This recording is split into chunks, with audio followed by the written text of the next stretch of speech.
추석 연휴를 하루 앞두고 일찌감치 고향으로 떠나려는 귀향객들로 전국 기차역과 버스터미널 등이 북적이고 있습니다. 인천공항에는 연휴를 맞아 여행 가려는 승객들이 몰리면서 활개를 띠고 있습니다. 북한 매체가 우라늄 농축시설을 처음으로 공개하며 김정은 국무위원장의 현지 지도 소식을 전했습니다. 김 위원장은 이 시설을 보기만 해도 힘이 난다며 핵물질 생산 토대를 더 강화해야 한다고 말했습니다.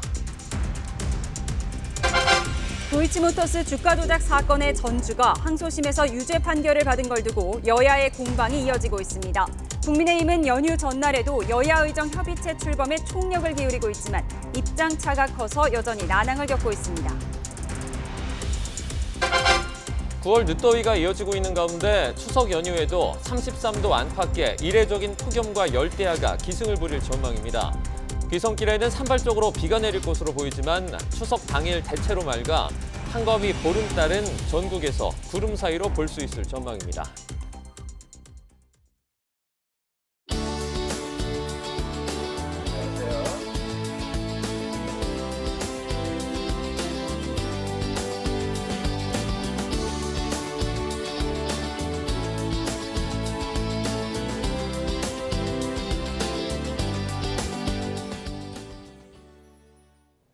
시청자 여러분 안녕하십니까? 명절 연휴 앞둔 금요일 뉴스나우 시작합니다. 추석 연휴가 하루 앞으로 다가오면서 붐비는 날을 피해 조금 일찍 귀성길에 오른 분도 많으실 것 같습니다.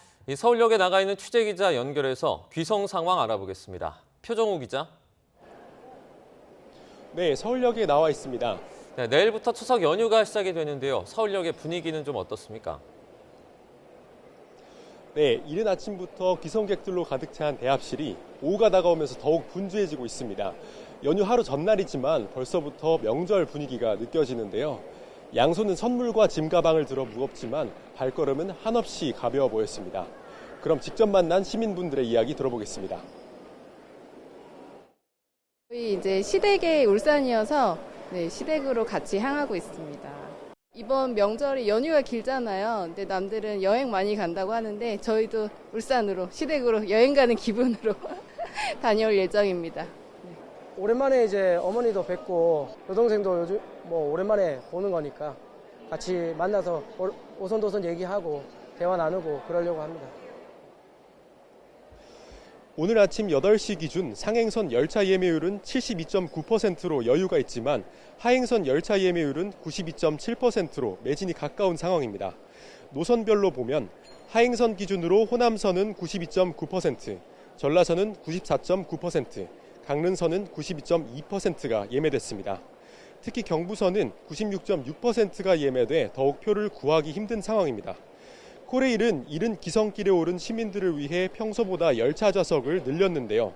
오늘 하루 34만 4천여 석을 공급합니다. 전체 연휴 동안에는 평소의 107% 수준인 좌석 208만 4천여 석을 제공할 예정입니다. 또 오늘부터 엿새간을 특별 수송기간으로 정하고 역사에 안내 인력을 배치해 혼잡을 완화하고 열차 내 불법 행위 단속을 강화할 예정입니다. 이번 추석 연휴 동안 모두 3,695만 명, 하루 평균 616만 명이 이동할 것으로 전망되는데요.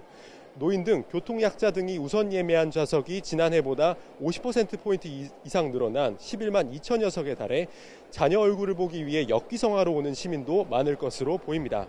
아직까지는 홈페이지나 애플리케이션은 물론 현장 예매도 가능한 상황인데요.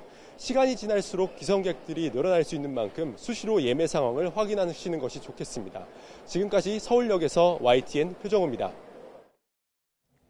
버스 타고 고향 가는 분도 많으실 텐데요. 부산에도 일찌감치 고향으로 향한 귀성객들이 버스터미널에 속속 도착하고 있다고 합니다.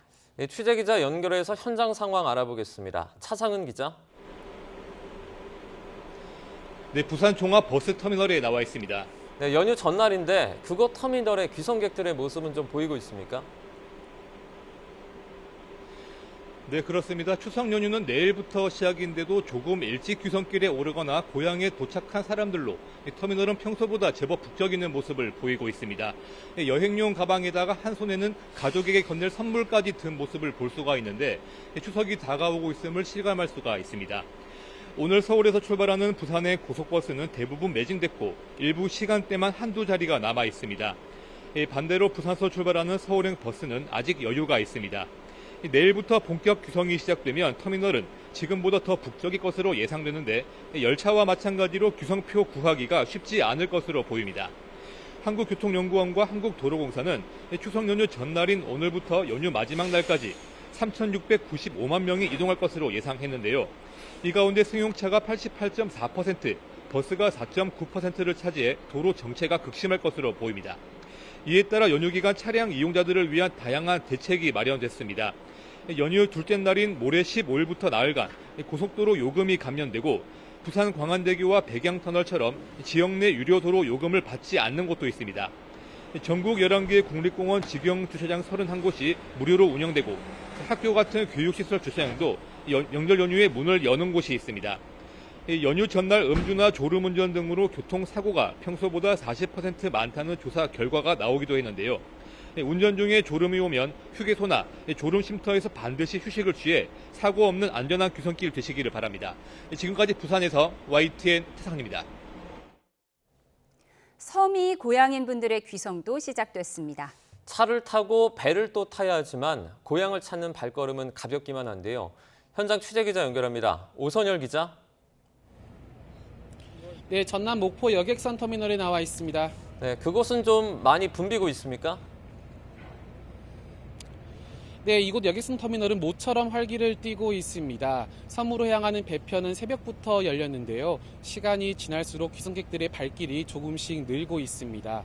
다행히 날씨가 맑고 파도가 잔잔해서 여객 운항은 정상적으로 이루어지고 있습니다. 장시간 차량에 몸을 싣고 터미널에 도착한 귀성객들의 손에는 선물꾸러미가 가득한데요. 다시 배를 타야 해서 피곤할 법도 하지만 오랜만에 고향에 간다는 설렘의 표정은 밝기만 합니다. 먼 길을 찾은 자녀들을 위해 마중 나온 부모님들도 있었는데요. 대기실에서 배를 기다리며 그동안 하지 못했던 이야기꽃도 피웠습니다. 전남은 전국에서 섬 지역 귀성객들이 가장 많은 곳인데요.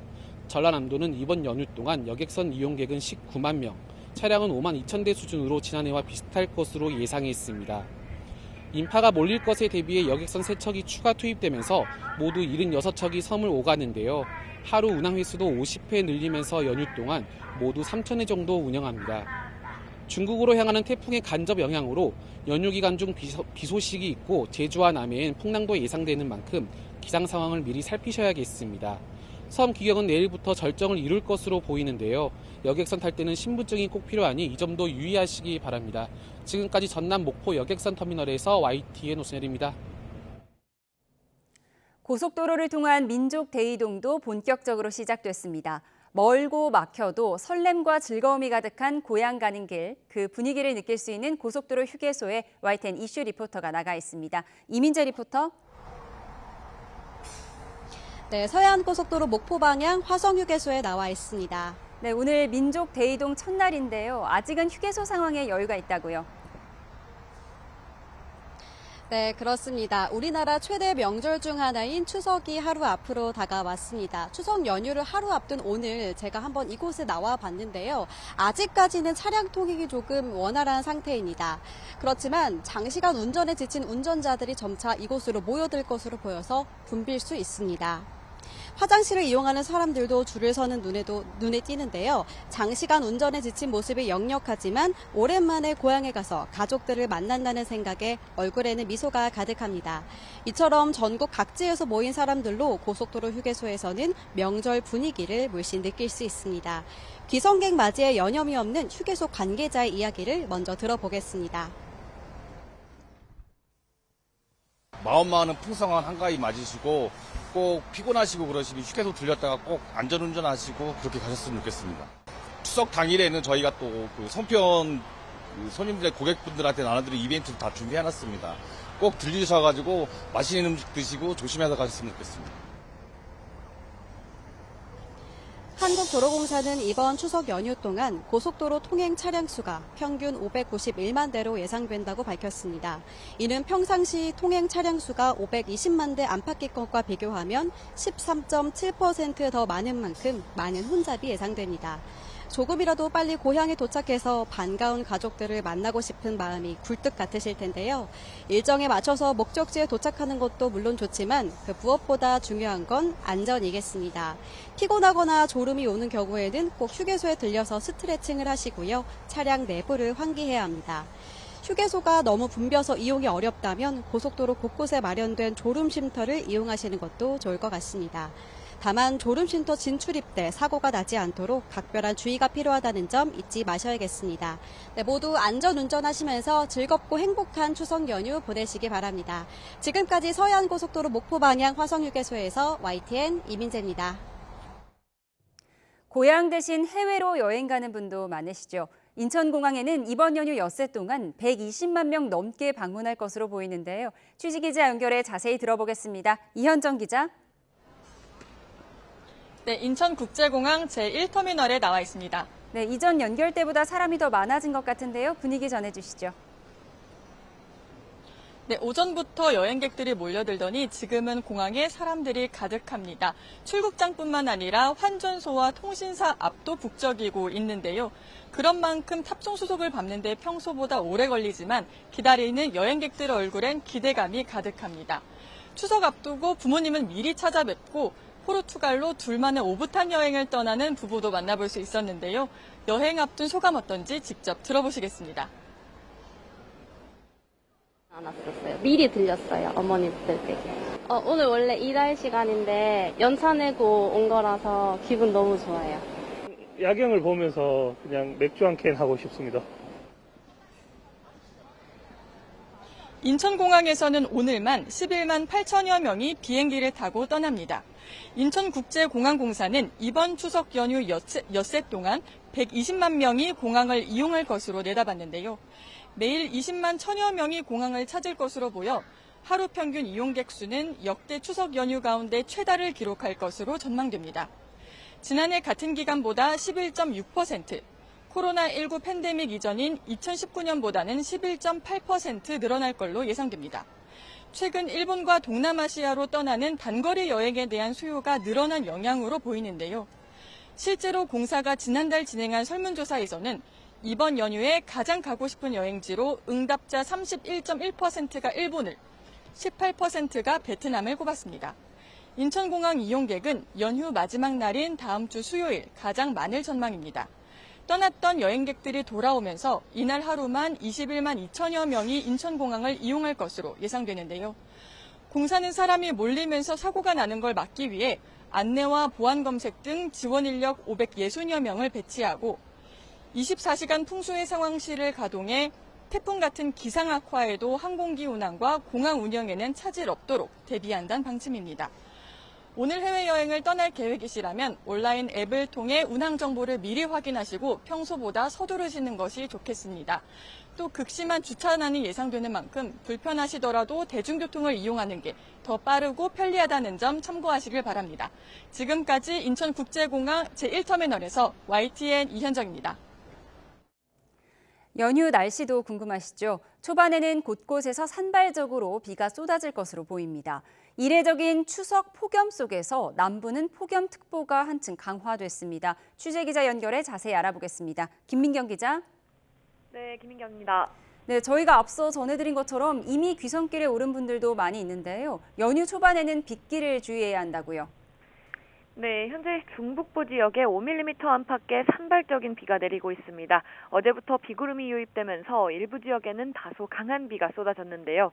특히 울릉도에는 지난 11일과 12일 사이 300mm가 넘는 폭우가 쏟아지기도 했습니다. 북동쪽에서는 건조한 공기가 내려오고 남서쪽에선 습한 공기가 올라오면서 성질이 다른 공기가 충돌해 강한 비구름이 만들어진 것이 원인인데요. 오늘은 경기 북부와 강원 북부, 내일은 중부, 모레는 동해안을 중심으로 비가 쏟아질 걸로 보입니다. 또 모레까지 일부 지역에서는 5에서 많게는 60mm의 소나기도 예보돼 곳곳에서 빗길로 인한 교통사고에 대한 안전주의도 필요합니다. 네, 서울은 잠시 더위가 주춤하는 모습인데 남부는 연휴를 앞두고 폭염특보가 더 강화됐다고요. 네, 오전 10시를 기준으로 광주와 대구, 부산 등 호남과 영남 곳곳에 폭염주의보가 폭염경보로 격상됐습니다. 현재 충청 이남 대부분 지역으로 폭염특보가 발효 중인데요. 서울 등 중북부는 비가 산발적으로 쏟아지면서 여전히 기온이 30도 아래에 머물고 있습니다. 추석 연휴 첫날인 내일부터는 다시 30도 안팎까지 기온이 점차 오르겠습니다. 이에 따라 수도권과 강원 영서에도 폭염특보가 연휴 기간 확대할 가능성이 있습니다. 이후 추석 당일에는 점차 맑은 날씨를 되찾겠고 한가위 보름달은 전국에서 구름 사이로 불 수 있을 전망입니다. 서울에서 달이 뜨는 시각은 오후 6시 17분입니다. 지금까지 과학기상부에서 YTN 김민경입니다. 추석 연휴를 앞두고 울릉도에는 300mm가 넘는 물폭탄이 쏟아지면서 피해가 잇따랐습니다. 일부 지역에는 시간당 70mm가 넘는 46년 만에 기록적인 폭우가 쏟아지기도 했는데요. 주민들은 명절을 코앞에 두고 그야말로 날벼락을 맞았습니다. 김근우 기자가 취재했습니다. 마을 도로가 마치 하천처럼 변했습니다. 토사는 가게 앞까지 밀어닥쳤고 퍼내도 끝없이 쌓여갑니다. 시커먼 흙탕물은 폭포수처럼 굉음을 내며 도로를 따라 쏟아집니다. 저 차가 주차해놨던 차거든. 옆에 지금 쓸려서 내려온 거야. 진짜요? 이거 자연재해다. 이틀 만에 울릉도에 쏟아진 비는 무려 307mm에 달했습니다. 특히 지난 11일 밤엔 46년 만에 기록인 시간당 70mm 넘는 폭우가 내렸습니다. 다행히 다친 사람은 없었지만 주민 600여 명이 대피했고 도로 곳곳이 막혔습니다. 차도 막 피하고 갑자기 난리 났죠. 전부 다 피하고 토사하고 막 흘러가지고 저동항 쪽으로 막 물 흘러내리고 난리 났죠. 계곡에 갑자기 물 확 불어나듯이 그렇게 내려온 거죠. 긴급 복구가 시작됐지만 추석 대목을 앞두고 날벼락을 맞은 상인들은 착잡한 심정입니다. 벌써 일부 가게는 단체 예약이 취소되는 등 피해를 보고 있습니다. 사실은 이제 여름 휴가 때도 작년보다는 이게 장사가 잘 되지 않고 이런 상황이라 다들 추석 대목만 좀 보고 기다리고 있었는데, 근데 이제 그게 손님들이 안 들어오면 우선은 타격이 크죠. 울릉군은 모든 행정력을 동원해 복구에 나서 연휴 기간 관광과 귀성에는 지장이 없도록 할 계획입니다. YTN 김근우입니다.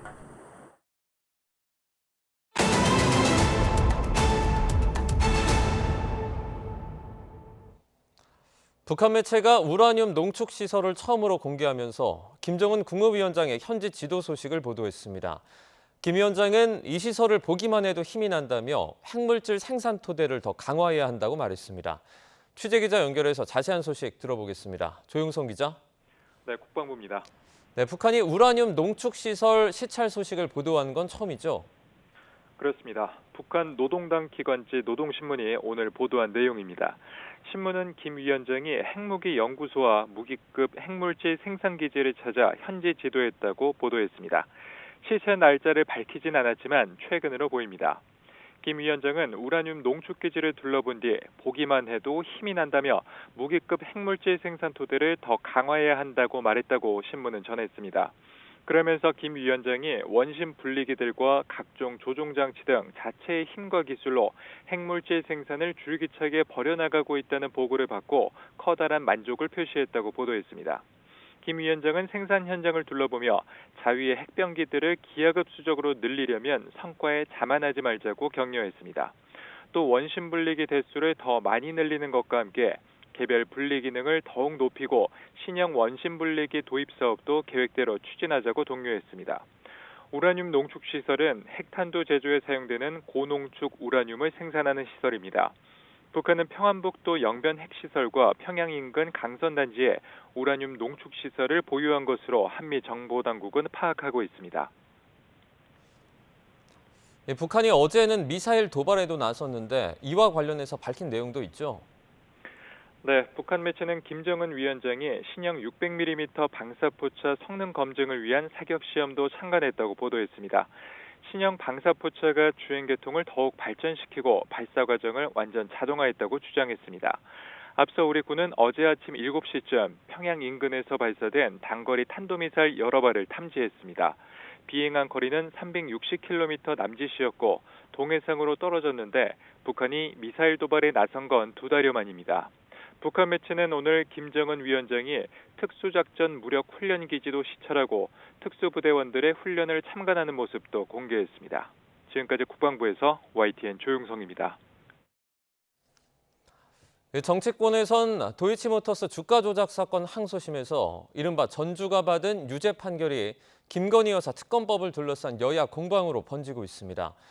추석 연휴를 하루 앞두고 국민의힘은 여야 의정협의체 출범에 총력을 기울이고 있지만 여전히 난항을 겪고 있는데요. 취재기자 연결합니다. 나혜인 기자. 네, 국회입니다. 도이치모터스 주가 조작 사건 항소심 판결을 두고 여야가 신경전을 벌이고 있다고요? 네, 더불어민주당은 어제 도이치모터스 주가 조작 사건 항소심에서 공무원뿐만 아니라 이들에게 돈을 댔던 전주가 방조 혐의로 유죄 판결을 받은 점을 부각하며 김건희 여사 특검 공세를 강화하고 있습니다. 박찬대 원내대표는 최고위원회의에서 김 여사의 계좌가 주가 조작에 활용됐다는 건 이미 1심 판결부터 인정됐다며 이제 특검은 피할 수 없는 필연이 됐다고 주장했습니다. 검찰은 이미 김건희 여사가 주가 조작에 직접 가담한 사실을 알고도 기소하지 않고 있는 것입니다. 이제 어떤 핑계를 대도 더 이상 빠져나갈 구멍이 없습니다. 국민의힘은 어제 판결 이후 당 차원의 공식 논평은 내지 않고 있습니다. 다만 김재원 최고위원은 YTN 라디오 인터뷰에서 김 여사에게 주가 조작 방조 혐의를 적용하려면 적어도 시세 조종 행위를 미리 알았다는 증거가 있어야 하는데 전혀 없다고 강조했습니다. 김건희 여사는 사실은 그 사람들하고 교우 의사 전달이 전혀 없어요. 네. 검찰이 정신 바짝 차리고 좀 제대로 수사를 했으면 벌써 무혐의 처분을 해야 된다고 보고. 반면 한동훈 대표와 가까운 정광재 대변인은 CBS 라디오 인터뷰에서 야당의 공세가 지나치긴 하지만 검찰이 김 여사를 기소할 가능성이 전보다 커진 건 사실이라고 말했습니다. 명절을 앞두고 민심에 미칠 파장을 주시하는 분위기입니다. 연휴를 앞두고 의정 갈등 해소를 위한 여야 의정 협의체 논의는 어떻게 되고 있습니까? 네, 정치권이 바삐 움직이고는 있지만 상황은 녹록지 않습니다. 추석 전 여야 의정 협의체를 띄우는 게 목표였던 여당은 협상 상대인 야당과 의료계, 정부와 모두 이견을 노출하고 있습니다. 가장 중요한 의료계의 경우 한동훈 대표가 어제와 오늘 임현택 대한의사협회장에게 협의체 참여를 거듭 요청했지만 가부를 결정하지 못했다는 답만 받았다고 국민의힘이 오전에 알렸습니다. 정광재 대변인은 전공의 단체와도 비공식적으로 소통하고 있고 협의체에 들어오라고 읍소하고 있지만 쉽지 않은 상황이라고 전했습니다. 이 밖에 애초 참여할 뜻을 내비쳤던 다른 의사단체들도 관망하는 태도로 돌아섰다며 추석 전에 협의체가 출범할 가능성은 10% 아래로 본다고 비관적으로 전망했습니다. 여당은 정부와는 어제 당정 협의를 거쳐 의사들의 의료사고 부담을 줄이고 전공의 처우를 개선하는 대책을 발표했습니다. 하지만 비공개 회의에선 한동훈 대표와 한덕수 국무총리 사이 경론도 오간 것으로 전해졌습니다. 여당은 의료계가 요구하는 2025년도 의대 정원 재논의와 전공의 대표들을 향한 경찰 수사 등을 유연하게 해보자고 제안했지만 정부는 상대적으로 강경한 입장을 굽히지 않은 겁니다. 돌파구가 안 보이는 상황에서 여당은 협상의 남은 한 축인 야당의 태도 역시 너무 미온적이라며 불만을 드러내고 있습니다. 네, 그러면 야당의 입장은 어떻게 됩니까? 네, 먼저 정부의 태도가 바뀌어야 한다고 주장하고 있습니다. 의료계가 협상장에 나오지 않으면 협의체는 출범할 수가 없는데 당장 내년도 의대 정원 재논의나 정부 책임자 문책 같은 전향적인 조치 없이 의사들을 뭘로 설득하겠느냐는 겁니다. 민주당 진성준 정책위 의장은 아침 YTN과 통화에서 의료계에도 명분을 줘야 하는데 정부는 아무것도 안 하고 여당의 한동훈 대표도 그런 정부를 압도하거나 이끌지 못하고 있다고 깎아내렸습니다. 민주당 의료대란 특위 위원장인 박주민 의원도 SBS 라디오 인터뷰에서 협의체 구성의 핵심은 여야 의정 가운데 의료계라며 내년도 증원 규모 논의를 열어두는 게 핵심이라고 지적했습니다. 한동훈 대표 역시 협의체 의제에 제한을 두지 말자고 밝힌 만큼 대통령실이나 정부와 입장 정리가 필요하다고 주장했습니다. 이재명 대표는 이번 연휴를 시작으로 종교계 지도자들을 차례로 만나서 의료 대란 상황을 해결하기 위한 조언을 구한다는 계획입니다. 지금까지 국회에서 YTN 나인입니다. 복귀한 전공의들 명단을 인터넷에 게시한 의사에 대해서 경찰이 구속영장을 신청했습니다. 개인정보보호법뿐 아니라 스토킹 처벌법 위반 혐의도 적용했는데요. 사이버 불링, 집단 괴롭힘이라고 봤습니다. 권준수 기자가 보도합니다. 인터넷에 돌고 있는 감사한 의사라는 제목의 명단입니다. 사직하지 않은 전공의와 휴학하지 않은 의대생의 이름 등 개인정보가 담긴 일종의 의사 블랙리스트입니다. 확인되지 않았거나 악의적인 내용도 담겼습니다. 최근 응급실에서 근무 중인 전공의들 명단까지 추가되자 정부는 엄단하겠다는 방침을 강조했습니다. 환자 곁을 지키고 계신 의료진들의 노고가 존중받을 수 있도록 선배 그리고 동료 의사들께서는 일부 의사들의 부적절한 행동을 바로잡아 주시기 바랍니다. 보건복지부의 수사 의뢰를 받은 경찰은 작성자 2명을 특정해 이 가운데 1명에 대해 구속영장을 신청했습니다. 의사 A씨는 지난 7월 의료 현장을 지키는 의사들 명단을 의사 커뮤니티에 게시한 혐의를 받습니다. 처음에 A씨를 개인정보보호법 위반 혐의로 입건한 경찰은 스토킹 처벌법 위반 혐의를 추가했습니다. 경찰 관계자는 인터넷에서 복귀 전공의 등에 대한 조리돌림을 지속적이고 반복적으로 했다는 점에서 이른바 사이버 불링, 집단 괴롭힘으로 봤다고 설명했습니다. 명단을 작성한 또 다른 용의자를 쫓고 있는 경찰은 일부 의대생이 환자가 더 죽었으면 좋겠다는 취지의 폐륜 막말을 올린 데 대해서도 수사에 착수했습니다. YTN 권준수입니다. 심정지 상태로 발견됐지만 응급실 이송을 두고 혼선이 벌어졌던 여대생이 치료 일주일 만에 숨졌습니다. 광주 동부경찰서는 지난 5일 조선대학교에서 심정지 상태로 발견돼 치료를 받아온 20살 A씨가 어제 숨졌다고 밝혔습니다. 당시에 긴급 출동한 구급대는 직선거리로 100m 앞 조선대병원 응급실에 전화를 받지 않자 차로 5분 거리에 있는 전남대 병원으로 A씨를 옮겼습니다. 조선대병원은 당직인 외과 전문의 2명이 긴급수술과 다른 환자 대응으로 자리를 비워서 응급 이송을 위한 전화를 받지 못했던 것으로 파악했습니다.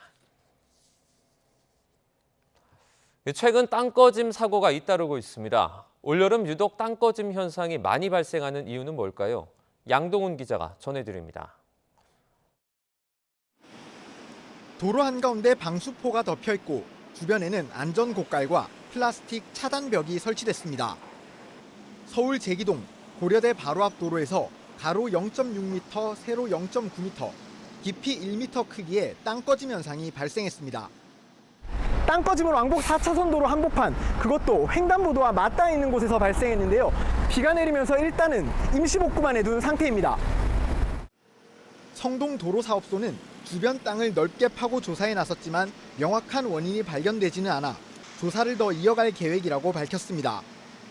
지하철역 바로 앞인데다 근처에서 대규모 공사가 진행 중인 것도 영향을 미쳤을 수 있다는 시각도 있습니다.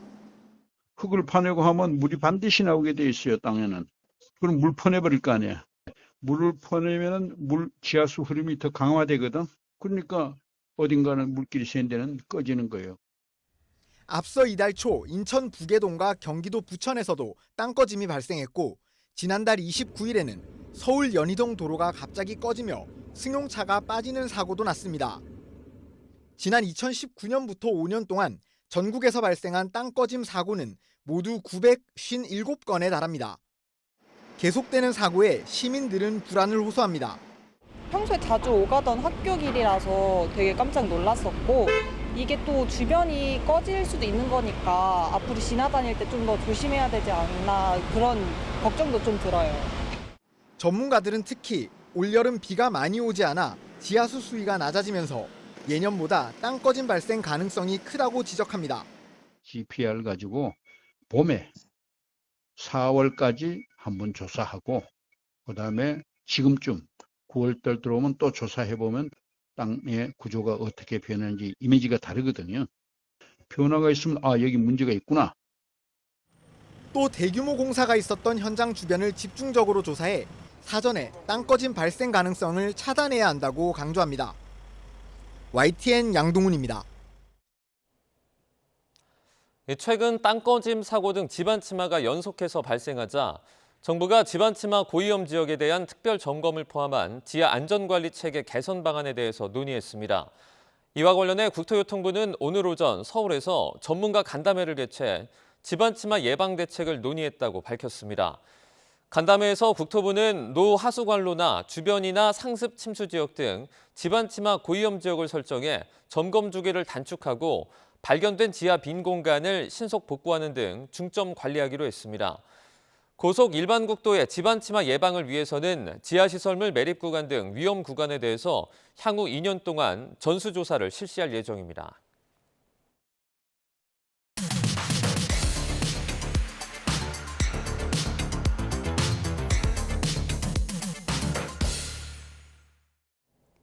각이 살아있는 정치평론 시사정각 시작합니다. 오늘도 각에서는 두 분 모셨습니다. 김진전 중앙일보 논설위원, 최창렬 용인대 특임교수 두 분 나오셨습니다. 어서 오세요. 안녕하세요.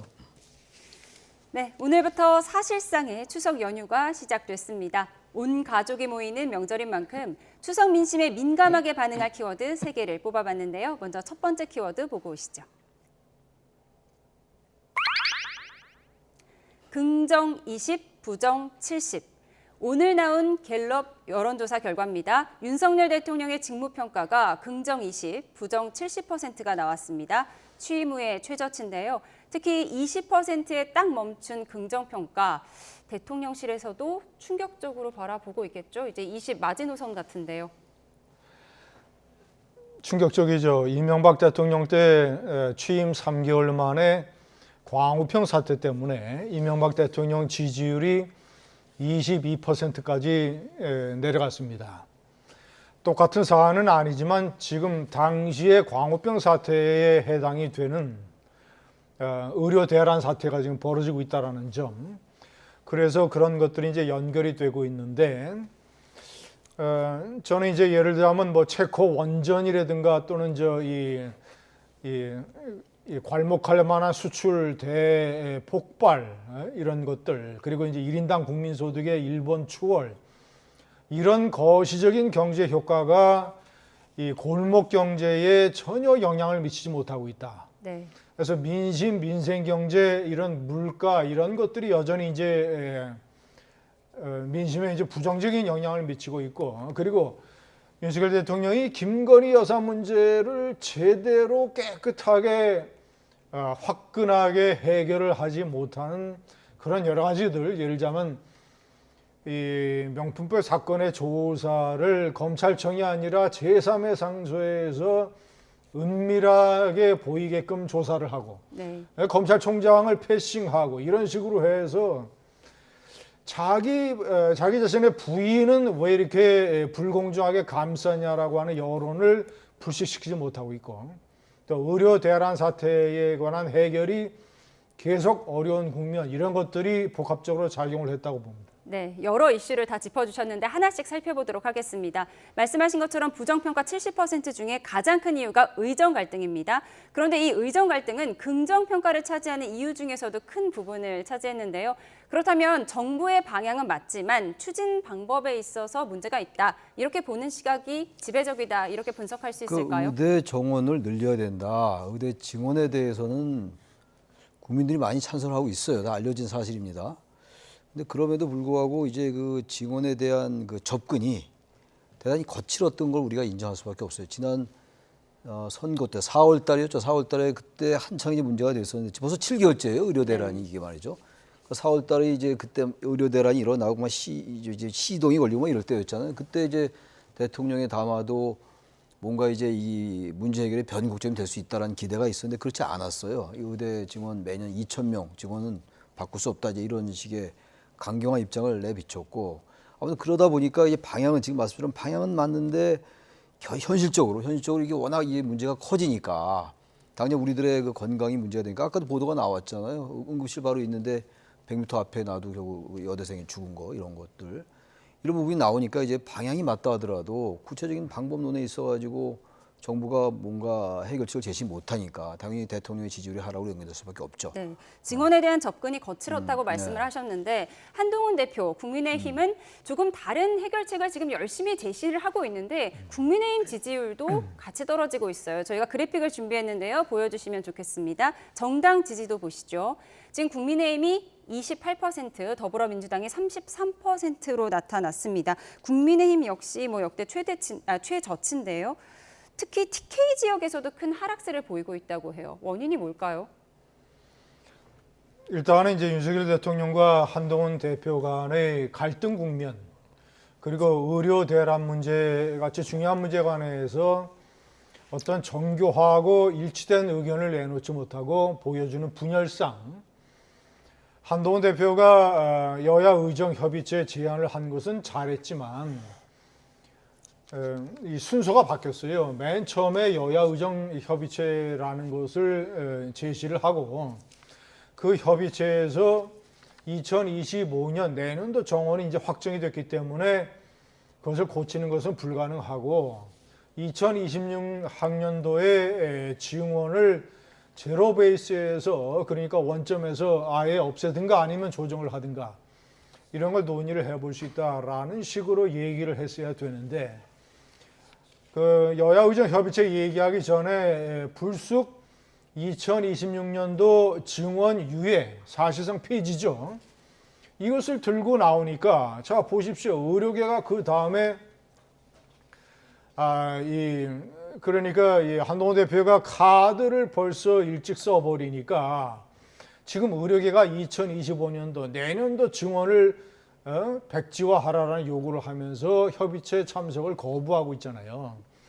이런 식으로 손발이 맞지 않는 대통령과 대표 이 당정의 이런 어떤 패착이 어떤 집권 이 세력의 능력에 대한 많은 국민들의 어떤 실망과 회의 이런 거를 가져다 주고 있고 굉장히 복잡한 혼란스러운 양상을 초래하고 있습니다. 네, 말씀하신 것처럼 오늘까지도 여야 의정 합의체는 출범하지 못하고 있는 상황인데요. 앞서 뭐 대통령과 대표 간의 손발이 맞지 않았다고 말씀을 해주셨는데 한동훈 대표는 추석 전에 의료계까지 함께하는 테이블을 열겠다는 입장이었는데 어제는 비공개 당정에서 한덕수 총리와도 의견 갈등이 있었습니다. 각각의 입장이 어떻게 달랐는지 한번 정리해 볼까요? 참 이제 이게 정말 풀기가 어려운 문제로 되고 말았는데 26년도 증원 유예하자 이런 얘기를 했단 말이에요. 네. 거기에 대해서 뭔가 좀 갈등이 풀릴 하나의 단초가 마련되는 줄 알았는데 그렇지 않고 2025년도가 문제잖아요. 당장 내년도 지금 증원은 이건 지금 원서 접수가 시작됐단 말이에요. 이 부분을 지금 의사들이 나와서 이것도 제로로 하자, 증원 유예하자 이건 전 타당하지 않은 것 같아요. 아무튼 양쪽이 워낙 지금 이제 입장이 다르단 말이에요. 정부와 이제 의료계가. 말씀하신 것처럼 한덕수 총리는 지금 잘못된 메시지를 줄 수 있다. 25년도 증원을 유예하면. 그렇지만 한동훈 대표는 지금 상황이 그렇게 한가하지가 않다. 이렇게 반박을 하고 있거든요. 양측의 말이 다 일리가 있어요. 뭐 양측의 말이 옳고 그러면 따지는 건 별로 의미가 없는데 그럼 이제 의료계가 지금 이 부분을 완전히 그렇다면은 25년도 정원도 증원을 전혀 안 한다라고 해야 들어오겠다는 거냐? 아니면 일단 25학년도 증원 유예를 포함해서 숫자 조정을 포함해가지고 그렇다면 들어올 수 있겠다는 얘기냐도 확실치 않은 것 같아요. 그래서 아마 이제 한동훈 대표는 2025학년도 증원 문제도 거기에 주제에 포함시키자 의제에. 네. 그래서 일단 의료계를 좀 들어오게 하자라는 입장이고, 그러니까 한동훈 대표라 해서 2025학년도 증원을 유예하자는 말이 타당치 않은 걸 왜 모르겠어요. 일단 수시 모집이 오늘 마감이 되잖아요. 마감인데다가 학부형들이 가만히 있지 않을 것이고. 그럼 정시를 건드려야 할까요? 정시를 건드려도 되겠어요. 그럼 정시도 또 얘기를 할 거 아니에요, 의료계는. 그래서 저는 일단 의료계가 들어와서 여야 의정 협의체에 지금 들어와야 될 것 같아요. 그러기 위해서는 최소한도 그 전공의들이나 이런 사람들에게 명분을 줘야 될 거 아니에요. 명분이라는 게 뭡니까? 책임자 문책 같은 것들이 좀 필요하다고 보고, 그다음에 2025학년도 증원을 지금 유예한 건 제가 봐도 너무 타당치 않지만, 그래 그것까지 포함해서 일단 의제 넣자. 뭐 영명으로 하자는 게 아니라 2025학년도 25학년도 직원을 한 명도 늘리지 말자라는 게 아니라 포함해서 보자 그래. 그러니까 1,300, 1,400명이 될지 아니면 0명이 될지 아니면 200명이 될지 포함해서 그들에게 명물 줄 필요가 있다는 게 한동훈 대표의 생각인 것 같아요. 근데 한덕수 총리대로 또 아니 말이 되느냐. 이거 지금 이미 원서 접수가 거의 마감이 지금 내일인데. 근데 대통령실 사회수석도 25년도 증언에 대해서도 다시 한번 논의해보자 이런 입장인데 한덕수 총리가 더 완강한 것 같아요. 한 총리가 저렇게까지 완전하게 안 된다고 하면 의사들은 가뜩이나 들어가기 싫은데 협의체에 들어가지 않은 명분을 주는 거예요. 일단 들어오게 하는 게 좀 맞을 것 같아요. 한동훈 대표나 장 수석도 왜 모르겠어요. 그런 거를. 다 우리도 아는 거가 아니겠어요. 근데 그래도 의사들이 워낙 지금 사실 보기에 따라서 너무 심하잖아요. 이 정도로 하면 안 되는 거 아니겠어요? 어느 쪽의 입장을 조금 양보할 수밖에 없죠. 네. 근데 그러기 위해서는 어떻게 해야 돼요? 들어오게 해야 될 거 아니겠어요? 그렇죠. 그러면서 한덕수 총리가 이 대목에서 너무 강구하게 하는 건 저는 협의체 출범에 더 걸림돌이 되는 게 아니냐 그런 생각이 들어요. 일단 의사들이 들어오게 해야 한다라고 말씀 주셨는데 한동훈 대표 측에서는 여야 의정 협의체에 의료단체 2곳이 참여할 가능성이 있다는 말을 하기도 했는데요. 여권 내에서 이렇게 불협화음이 터져나오면서 기존에 참여하겠다 이렇게 밝혔던 단체들도 보류의 입장을 전하기도 했습니다. 관련 내용 듣고 오겠습니다. 근데 그 2곳이 어제 그러니까 우리도 못하겠습니다 입장을 바꿨다는 거예요? 못하겠다 정도는 아니지만 상황을 좀 더 두고 보겠다라는 유보로 관망적 태도. 그러니까 그 두 단체라도 들어오면 일단 협상장이 열리면 다른 단체들도 추가로 더 들어와서 시작은 비록 미미했지만 끝은 창대하리라 이런 결론을 낼 수도 있었을 건데 그 단축까지 꿰지 못하는 상황으로 가는 건 굉장히 아쉬운 거죠. 비공식 채널을 통해서 박단 비대위원장과 줄곧 소통해 오고 있고 정말 읍소 수준의 이야기를 전달하고 있는 것으로 알고 있습니다. 그런 측면에서 본다면 뭐 당연히 그 전공의 단체와 또 말씀들을 많이 나누고 계실 겁니다. 네, 의사단체 한두 곳이라도 참여를 하면 시작은 미미했지만 끝은 창대해질 수 있다. 이렇게 정광재 대변인이 밝혔는데 지금 미미한 시작도 하기가 너무 힘든 상황이잖아요. 뭐 한두 군데 전체 의료 관련 단체가 15군데인데 의사협회와 전공의협회 이 협의회라고 하는 핵심 단체 2곳을 제외하고 나머지 단체에서 뭐 몇 개 단체가 참여한다고 해서 그 협의체가 무슨 의미가 있겠습니까? 그래도 물꼬는 틀 수 있다 이런 입장이잖아요. 그냥 괜히 이제 상황이 어려우니까 말들을 저렇게 하는 것이죠. 그것이 뭐 무슨 의협과 전공의 단체 대표가 참석을 해서 합의를 이루기도 어려운 상황인데 설사 합의가 이루어진다 하더라도 전공의들을 설득하는 것이 상당히 퀘션 마크인데 그러니까 이제 저것은 이제 어떤 이 협의체의 어떤 체면을 놓고 괜히 말이 오가는 것이고 중요한 것은 저는 뭐 이제 일단은 벌써 계속 대통령과 정부가 밀리니까 2025년도 거 완전히 폐지하자라고 하는데 그것은 뭐 이 수시든 정시든 현실적으로 불가능한 겁니다. 그리고 가장 중요하게 국민들께서 눈여겨보셔야 되는 게 이번에 수시 접수의 경쟁률이 최종 경쟁률이 아마 25대 1이나 26대 1 정도가 될 것 같아요. 작년에 30대 1에 거의 비슷한 수준입니다.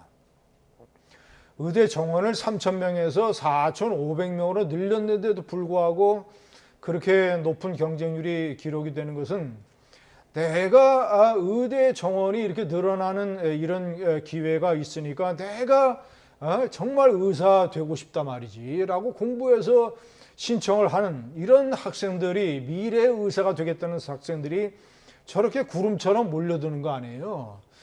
그러면 지금 한국 사회의 지식인 사회나 언론이나 여론 지도층이나 이런 데서 정신을 바짝 차리고 전 국민들에게 그리고 이제 전공의들에게 분명하게 얘기를 해야 됩니다. 삼성 서울병원과 카톨릭 의료원의 전공의 대표가 뭐 경찰에 출두하면서 막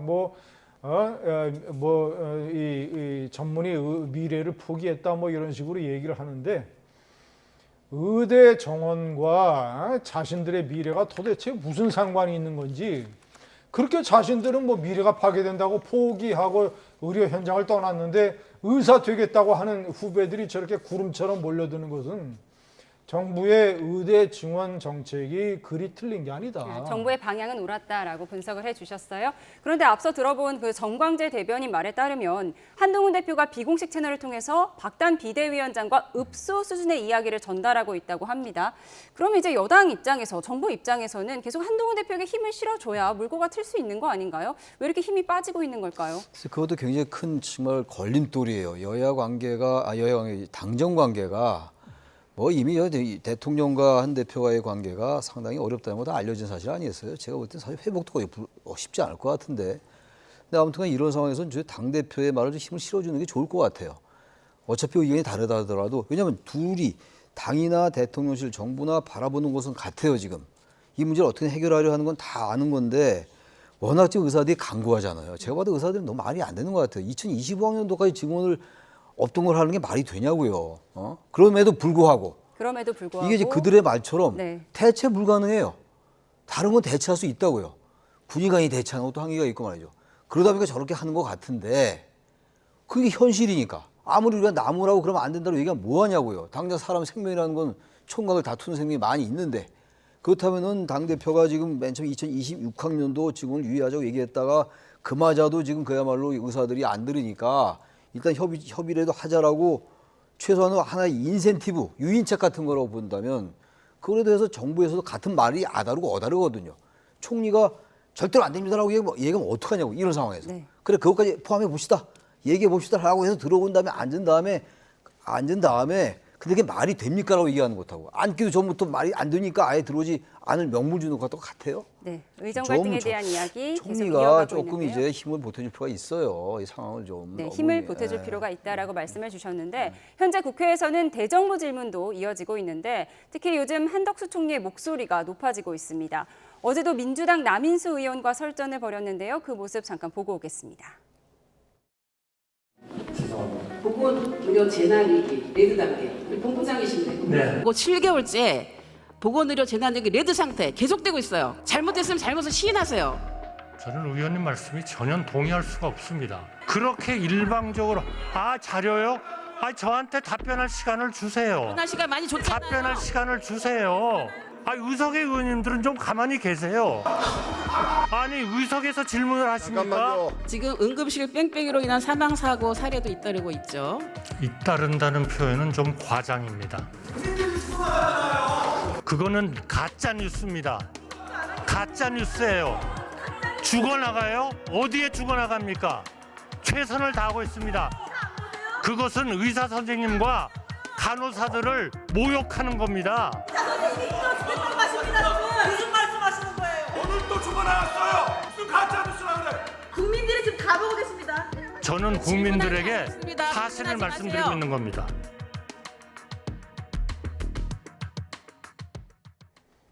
네. 사망사고가 잇따르고 있다는 건 과장이다, 가짜뉴스다 이렇게 지금 강하게 반격하고 있는데요. 현실 인식에 대해서 어떻게 생각하세요? 이런 의료 대란 사태 이전에도 의료 개혁 이전에도 응급실 관련 사고는 정기적으로 일어났잖아요. 뉴스 보도도 많았지 않습니까? 특히 지방 같은 데서 응급실을 찾다가 시간이 많이 걸려서 사망했다라는 뉴스가 간혹 있었지 않습니까?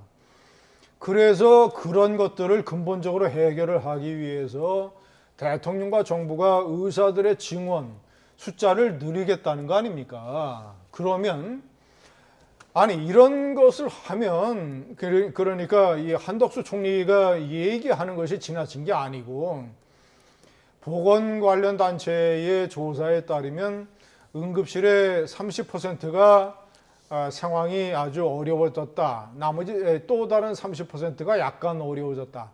40%는 변함이 없다. 이런 식의 현재 상황인데 의료 붕괴 이런 것들은 다 선동적인 표현이고 상황이 어려워졌죠. 모든 개혁에는 다 상황이 어렵죠. 반대도 많고 그리고 손해나 희생도 있기 마련이고 그러나 큰 줄기에 봐서 대통령과 정부의 이런 개혁이 오르면 그리고 대통령과 정부에게 일종의 상당히 상황이 좋은 것 중에 하나는 일단 내년도 의대 증원은 현실적으로 되돌리기가 불가능합니다. 1,500명 늘게 돼 있어요. 근데 만약에 그거를 조정을 하면 수험생들이 소송을 걸고 법원이 가처분을 인정을 해서 정부 정책을 원래대로 해라라고 판결을 내릴 가능성이 거의 틀림없습니다. 네. 그러면 대통령과 정부는 일단 루비콘 강을 건넜어요. 옳은 것을 하면 국가적인 어떤 비상사태로 이번 추석 연휴를 잘 넘기는 것이 중요하다고 생각합니다. 네, 의정 갈등 짚어봤고요. 다음 주제로 넘어가겠습니다. 키워드 주시죠. 네, 도이치전주 2심 유죄 김건희 여사는 어제 나온 도이치모터스 2심 재판의 결과로 이번 추석 밥상에 이 이슈도 오를 것 같습니다. 어제 판결 어떻게 보셨어요?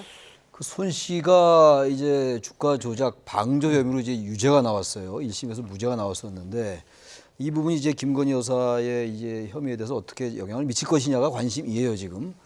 근데 지금 이 김건희 여사의 그 계좌가 3개 정도가 이제 있었는데 이게 지금 2개는 주가 조작 일당이 이름됐다고 보고 있어요. 네. 별 문제가 없습니다. 2개의 계좌는. 근데 하나의 계좌가 이게 지금 문제가 될 수 있다라는 게 지금 법 쪽이나 법원 그쪽의 판단들이에요. 그러니까 이번에 이제 손 씨의 그 주가 조작 방조 혐의가 유죄로 인정됐기 때문에 그러니까 다시 말하면 적극적으로 주가 조작에 참여하지 않는 공동 정범이 아니라 하더라도 주가 조작에 사용될 수 있다는 걸 알았거나 이게 이른바 이제 미필적 고의라는 표현을 우리가 쓰잖아요, 법률적으로. 그랬거나 그게 나중에 결과적으로 이 돈을 이제 알게 된다면 이름됐다고 판단됐다면 그게 이제 유죄가 될 수 있다는 거예요. 근데 지금 현재로 봐서 그래서 어떻게 판단이 될지 모르겠어요. 이것도 이제 판단들이 갈리는데 전망이 갈리는데 결국 이제 김건희 여사의 유죄를 입증하려면 주가 조작 행위에 동조했거나 또는 이게 주가 조작 행위에 이게 이용될 수 있다는 걸 알고도 돈을 댔다. 이게 증거가 명확하게 나와야 돼요. 근데 그게 명확하게 나오지 않으면 주가 조작 방조 혐의를 적용하기 어려울 거예요. 전주가 91명이잖아요. 91명의 전주를 뭐 다 똑같이 법적으로 해석할 수는 없다는 게 지금 김건희 여사 측 판단이겠죠. 그러니까 김건희 여사가 갖고 있던 그 이제 계좌가 3 중에서 2개는 이제 이름됐다고 이제 문제가 없는 걸로 돼 있고 나머지 1개가 좀 문제가 된다고 보고 있는 건데 그 부분도 역시 주가 조작에 이용될 수 있다는 걸 알았는지 몰랐는지 입증해내야 돼요. 그 알았다고 알면서도 돈을 냈다는 건 이제 문제가 되죠. 그건 유죄가 나올 수 있는 것이고 알지 못했는데 돈을 냈다. 그건 뭐 유죄가 나올 수 없겠죠. 이 2개를 어떻게 판단하느냐, 이걸 어떻게 입증하냐에 따라서 김건희 여사의 유무죄가 아마 이게 판단이 될 겁니다, 아마. 네, 이번 2심 판결로 민주당은 김건희 여사 특검에 더 불을 붙이는 모양새인데요. 여기에 개혁신당, 국민의힘 입장까지 같이 듣고 오겠습니다.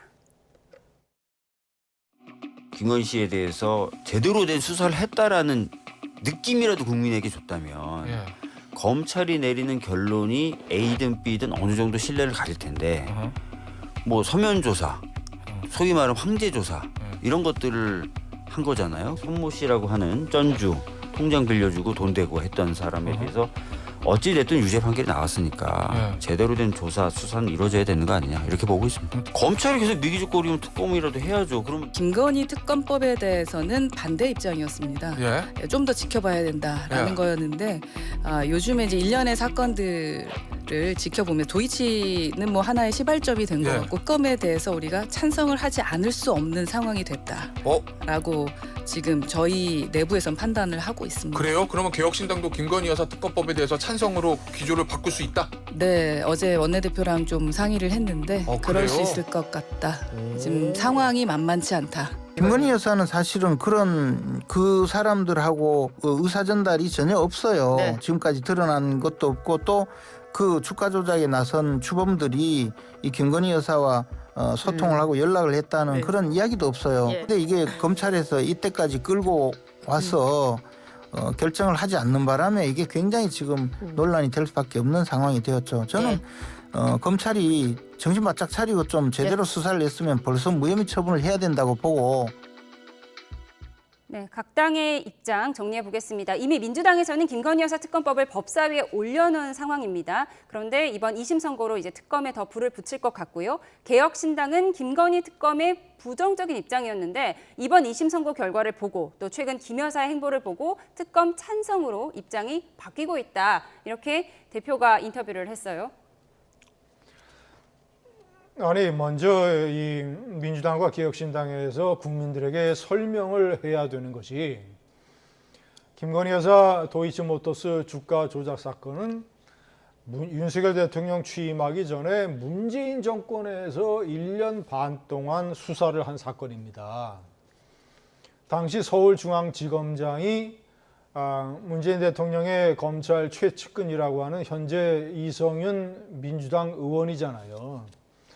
아니 서울중앙지검장이 수사를 지휘하는 사람인데 아니 1년 반 동안 탈탈 털었는데 왜 김건희 여사를 기소하지 않았습니까? 그러면 혐의가 있다면.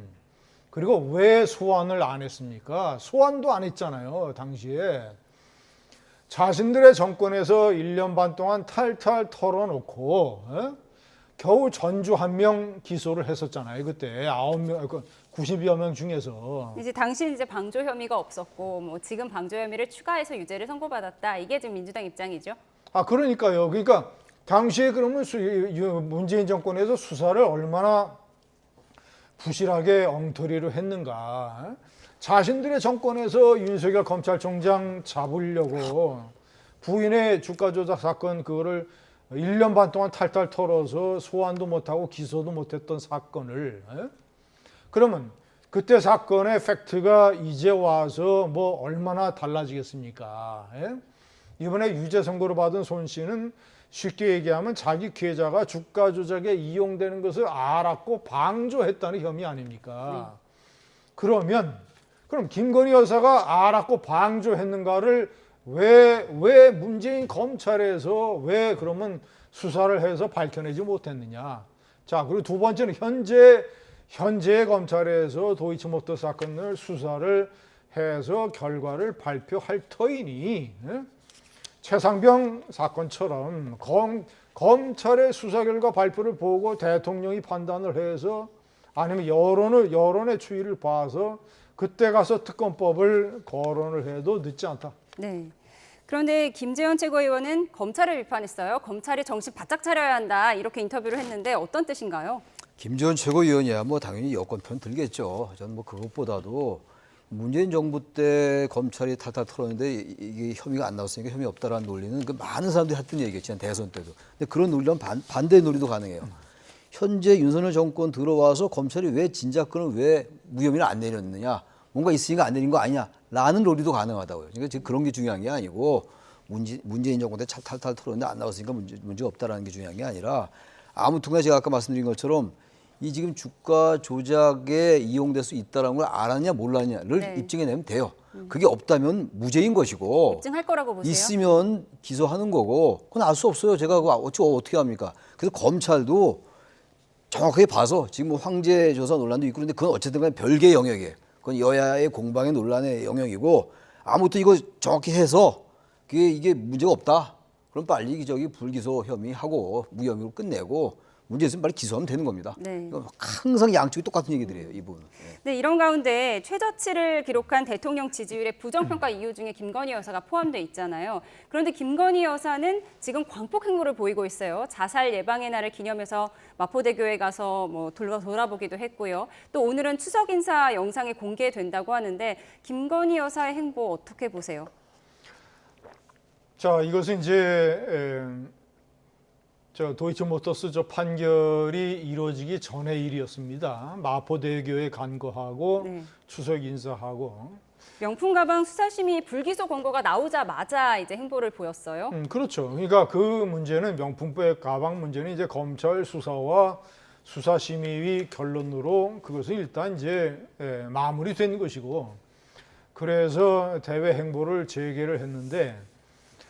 도이치모터스 사건 판결이라고 하는 새로운 변수가 생겼기 때문에 이제부터는 조금 제가 판단할 때는 좀 자제할 필요가 있을 것 같습니다. 네.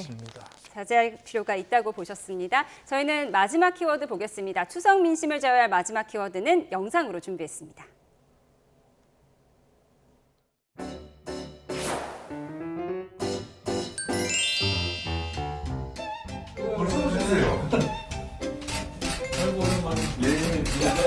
내가 대통령이 되러 온다니까 우리 언론들이 대통령 인기가 예전하신 것 같아요. 베인지 크게 보이게 뭐 2년 이상 되고 결혼하는 거는 아 그렇습니까? 맞은 모든 걸 뭐 선거를 한다고 되는 일이 없어요. 술에 맞게 그냥 지나가게 되고 그런 거지. 너무 오랜만에 그래서 원래 얼굴은 좋은 것 같아.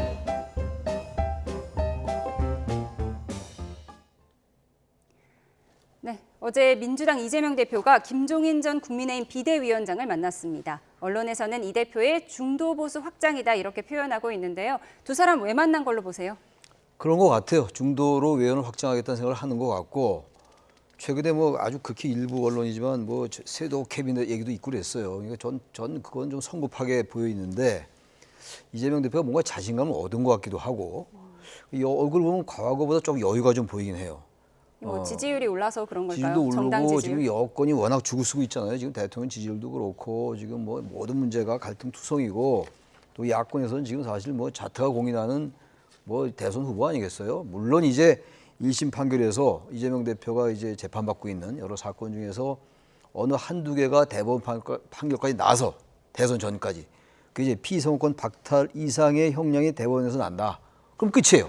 게임은 끝인데 대법원 판결을 나기가 쉽지가 쉽지가 보는 않다고 거겠죠? 보는 게 아닌가. 그래서 여유를 가진 것 같아요. 그래서 설령 1심 판결이 10월 달에 이제 선거 공판이 있잖아요. 공직선거법하고 이제 유진교사 의혹이.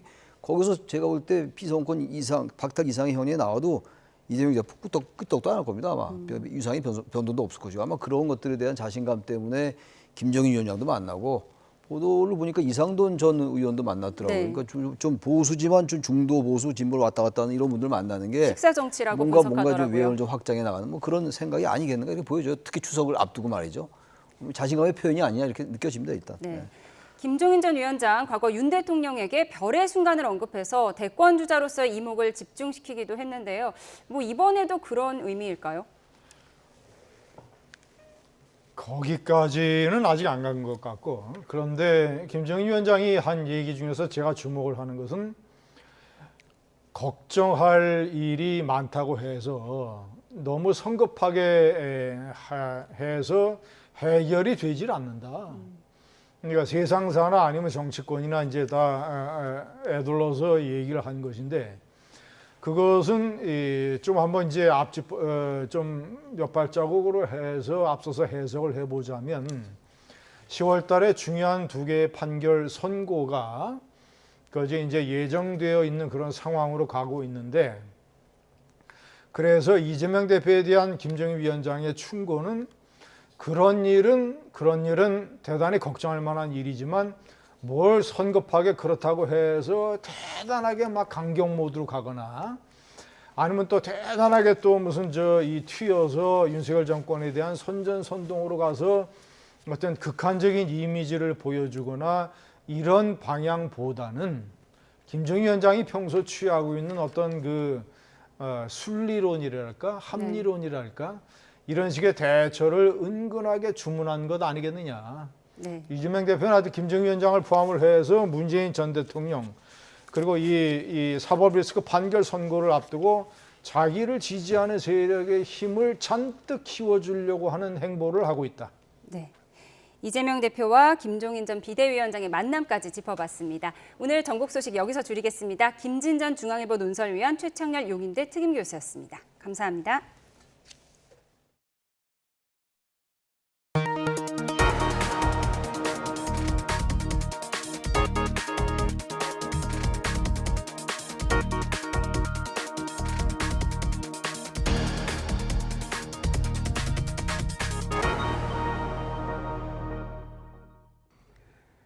부산 해운대구에서 70대가 몰던 승용차가 인도로 돌진해 보행자 2명이 숨지는 사고가 났습니다.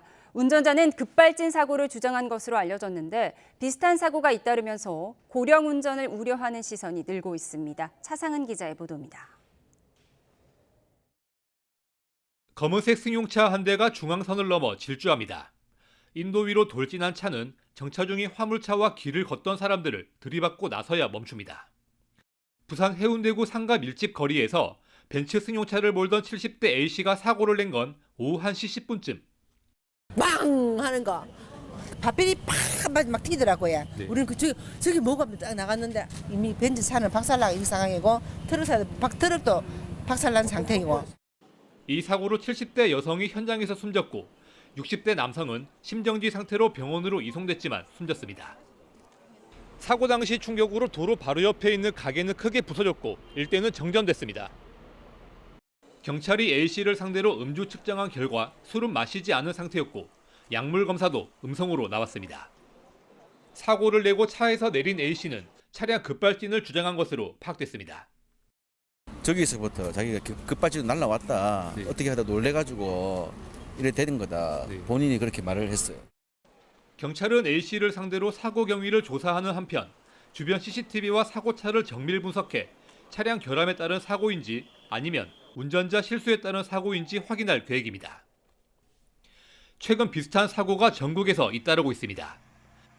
전날 전북 고창군에서는 아내와 손자, 손녀를 태운 70대가 1톤 트럭을 몰다가 낸 사고로 숨졌고 대구 범어동에서는 70대가 몰던 택시가 돌진하며 차량 9대를 들이받아 2명이 다쳤습니다. 운전자들이 급발진 사고를 주장하는 가운데 고령 운전 사고를 우려하는 시선도 늘고 있습니다.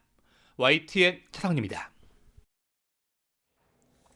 어제 부산뿐만 아니라 서울에서도 70대 운전자가 모는 승용차가 차량 7대를 연달아 들이받는 사고가 났습니다. 광주와 대전에서도 사고가 나는 등 하루 동안 차량 돌진 사고가 잇따랐습니다. 이준엽 기자의 보도입니다. 이면도로에서 검은 SUV 차량이 질주하더니 신호대기하던 승용차 옆을 그대로 들이받습니다. 그런데 멈추지 않고 다시 속도를 냅니다. 사고 차량은 이곳 인도 방향으로 꺾어 올라와서야 멈췄습니다. 걸려있던 현수막은 차량에 밀려 찢어졌고 놓여있던 쓰레기통은 쓰러졌습니다. 사고 차량이 연달아 들이받은 승용차는 모두 7대입니다. 70대 운전자를 포함해 3명이 다쳐 병원으로 옮겨졌고 퇴근 시간대 거리는 한동안 전면 통제됐습니다. 운전자는 브레이크가 안 들었다며 급발진을 주장한 것으로 알려졌습니다. 크게 부딪히는 소리가 났는데 그게 누가 들어도 사고 나는 소리였어가지고 급발진 주장하는 그분 차는 에어백 터져 있는 상태였고 그랬어요. 검은색 택시가 교차로에서 견인차와 스치듯 접촉합니다. 멈추는가 했는데 갑자기 돌진하며 앞쪽 식당 유리창을 깨고 들어갑니다. 식당이 문을 열기 전이라 직접 휘말린 사람은 없었지만 가게는 난장판이 됐고 놀란 사장은 넘어져 다쳤습니다. 운전자는 전기차에 익숙하지 않은 탓에 페달을 헷갈렸다고 경찰에 진술한 것으로 전해졌습니다. 오후 영업 준비를 하고 있는데 택시가 갑자기 가게로 돌진해 와서 안에서 작업하고 있는 이제 저희 집사람이 좀 쓰러져서 다쳤고. 만취 운전자가 모는 SUV 차량이 인도로 돌진했습니다. 변압기를 들이받으면서 30대 운전자가 다쳐 병원으로 옮겨졌고 지나가던 사람이 없어 큰 사고로 이어지지는 않았습니다. YTN 이준엽입니다. 오늘 새벽 0시 40분쯤 경기 부천시 고강동에 있는 3층짜리 다세대 주택 지하 1층에서 불이 났습니다. 이 불로 지하 1층에 거주하던 50대 중국인 남성 1명이 숨졌고 다른 주민 4명이 대피했습니다. 30여 분 만에 화재를 진압한 소방은 정확한 화재 원인을 조사하고 있습니다. 오늘 아침 8시 41분 의정부 경전철 곤제역에서 출발하던 열차에 장애가 생겨 열차 운행이 30여 분 동안 중단됐습니다. 의정부 경전철 측은 문제가 생긴 열차를 옮긴 뒤 전 구간 운행을 재개했는데 운행 시간 이후 장애 원인을 조사할 계획입니다. 의정부 경전철은 지난 6일에도 열차의 고장이나 출근길 시민들이 불편을 겪었습니다. 핫한 이슈를 전문가에게 묻습니다. 이슈콜입니다. 오류로 배달이 늦어지고 있는데 주소지를 입력해달라는 문자 메시지가 와 있습니다. 곧 추석이니까 지인이 보냈겠지 하면서 이렇게 링크를 클릭을 합니다. 이러면 큰일이 나는 겁니다. 이제 링크를 클릭하는 순간 악성 앱이 설치돼서 개인정보와 금융정보가 몽땅 빠져나갈 수 있습니다. 전형적인 스미싱 범죄 수법인데 추석을 앞두고 또 기승을 부리고 있습니다. 최근엔 부고장이나 청첩장에 계좌번호를 남기는 수법도 곧잘 쓰입니다. 올해 8월까지 적발된 스미싱 문자 피해는 100만 건에 달하는데요. 지난 2022년 3만여 건에서 2년 만에 이렇게 30배로 급증했다고 합니다. 깜빡 속기 쉬운 스미싱 범죄 대처법 살펴보겠습니다.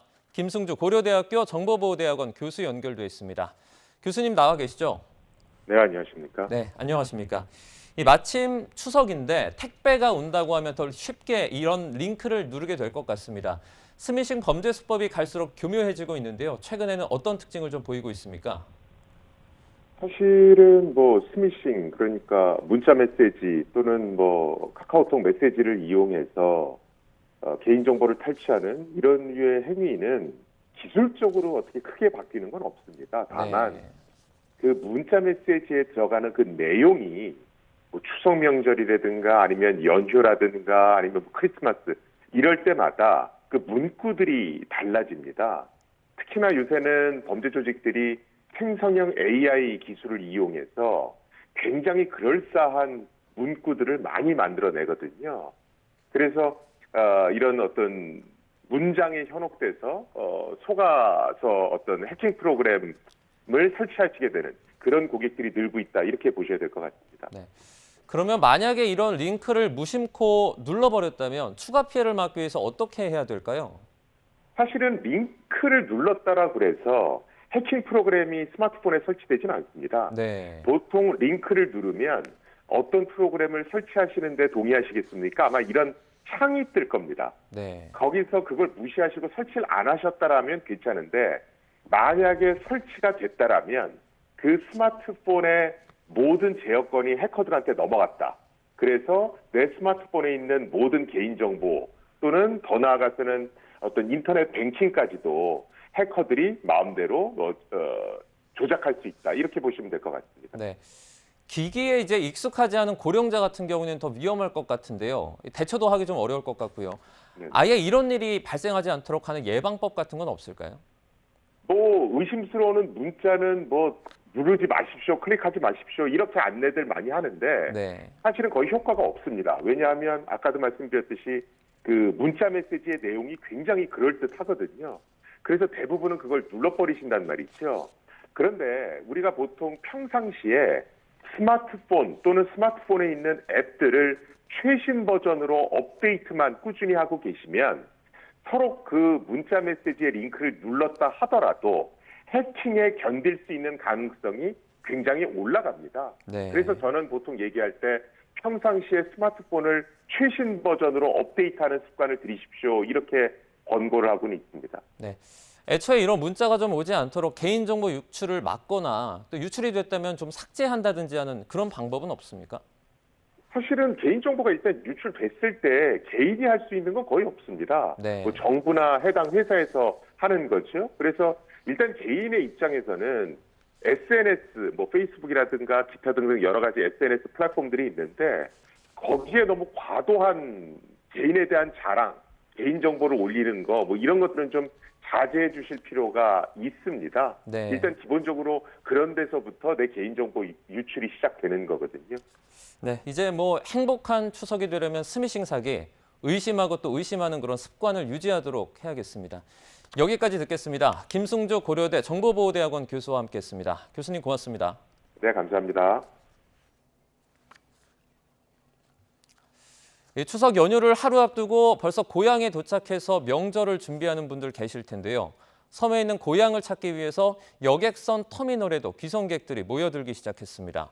현장 취재기자 연결해서 알아보겠습니다. 오선열 기자. 네, 전남 목포 여객선 터미널에 나와 있습니다. 네, 귀성 행렬이 시작이 됐는데 많이 좀 붐비고 있습니까?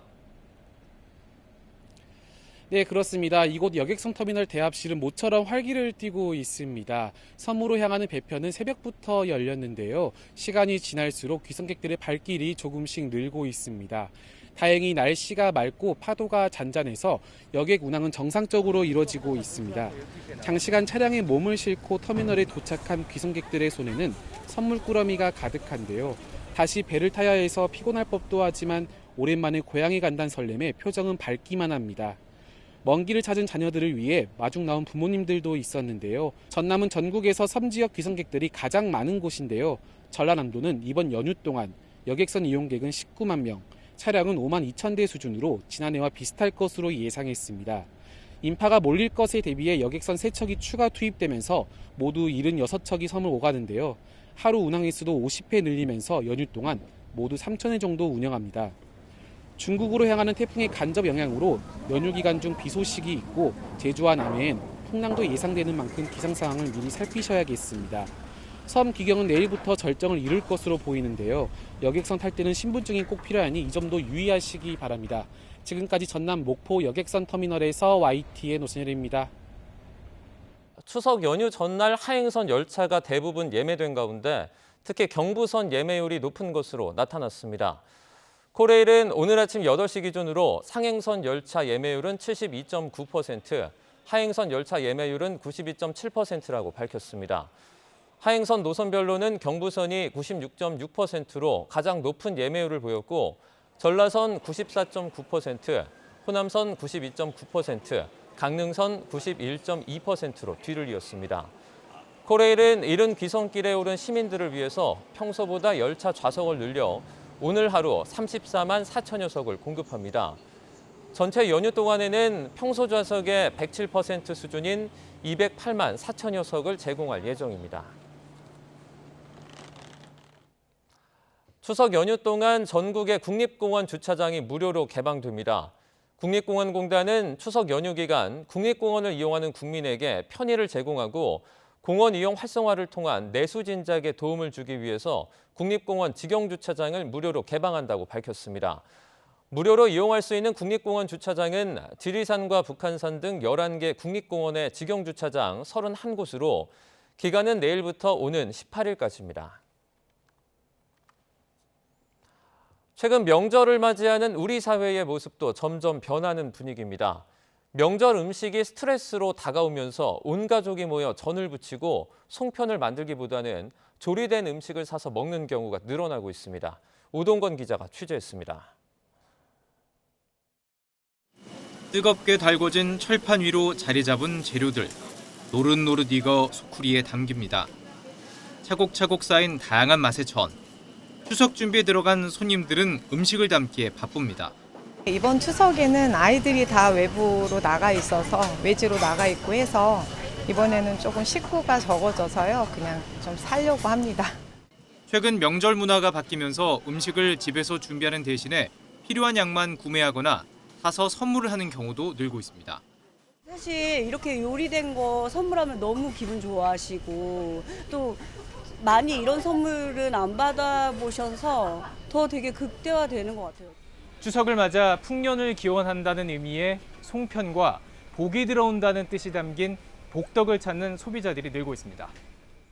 가족들이 모여 함께 송편을 빚고 쪄먹는 추억도 소중하지만 송편 먹고 이렇게 가족 파티를 열면은 얼마나 좋은지 가족이 행복하고 가정이 아주 단란하고 좋습니다.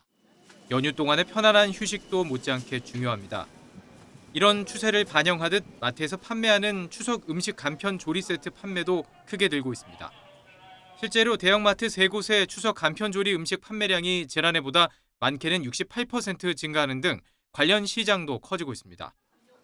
명절 증후군을 부르는 원인 중 하나인 명절 음식.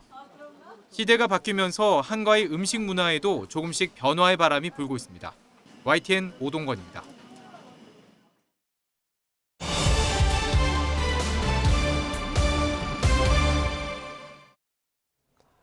응급실 뺑뺑이 등 의료 공백이 이어지는 상황에서 첫 명절을 맞이하게 됐습니다. 이번 추석 연휴에는 아프면 안 된다는 우려들이 나오고 있는데요. 추석 연휴 주의할 질병과 대처법에 대해서 김경호 인제대 백병원 가정의학과 교수와 함께 얘기 나눠보도록 하겠습니다. 어서 오세요. 네, 안녕하세요. 네, 이제 응급실 뺑뺑이 든 의료 공백이 발생한 이후에 맞는 첫 번째 명절인데요. 지금 응급실 상황은 좀 어떻습니까? 네, 그렇습니다. 이제 응급실 진료 의사도 부족하고 네. 그렇기 때문에 중증 환자가 한꺼번에 몰려오게 되면 이제 위험한 상황이 생길 수 있고 또 이제 응급 환자를 배후에서 진료할 수 있는 각과 필수과 당직 의사나 전공의도 없기 때문에 이제 부족한 상태고 또 그런 분들이 이제 긴급 시술이나 수술을 하고 나서 중환자실 진료를 할 때 또 중환자실에서 담당할 수 있는 인력 이런 것들이 상당히 좀 부족한 상태이기 때문에 굉장히 좀 위기의 상태라고 할 수 있겠습니다.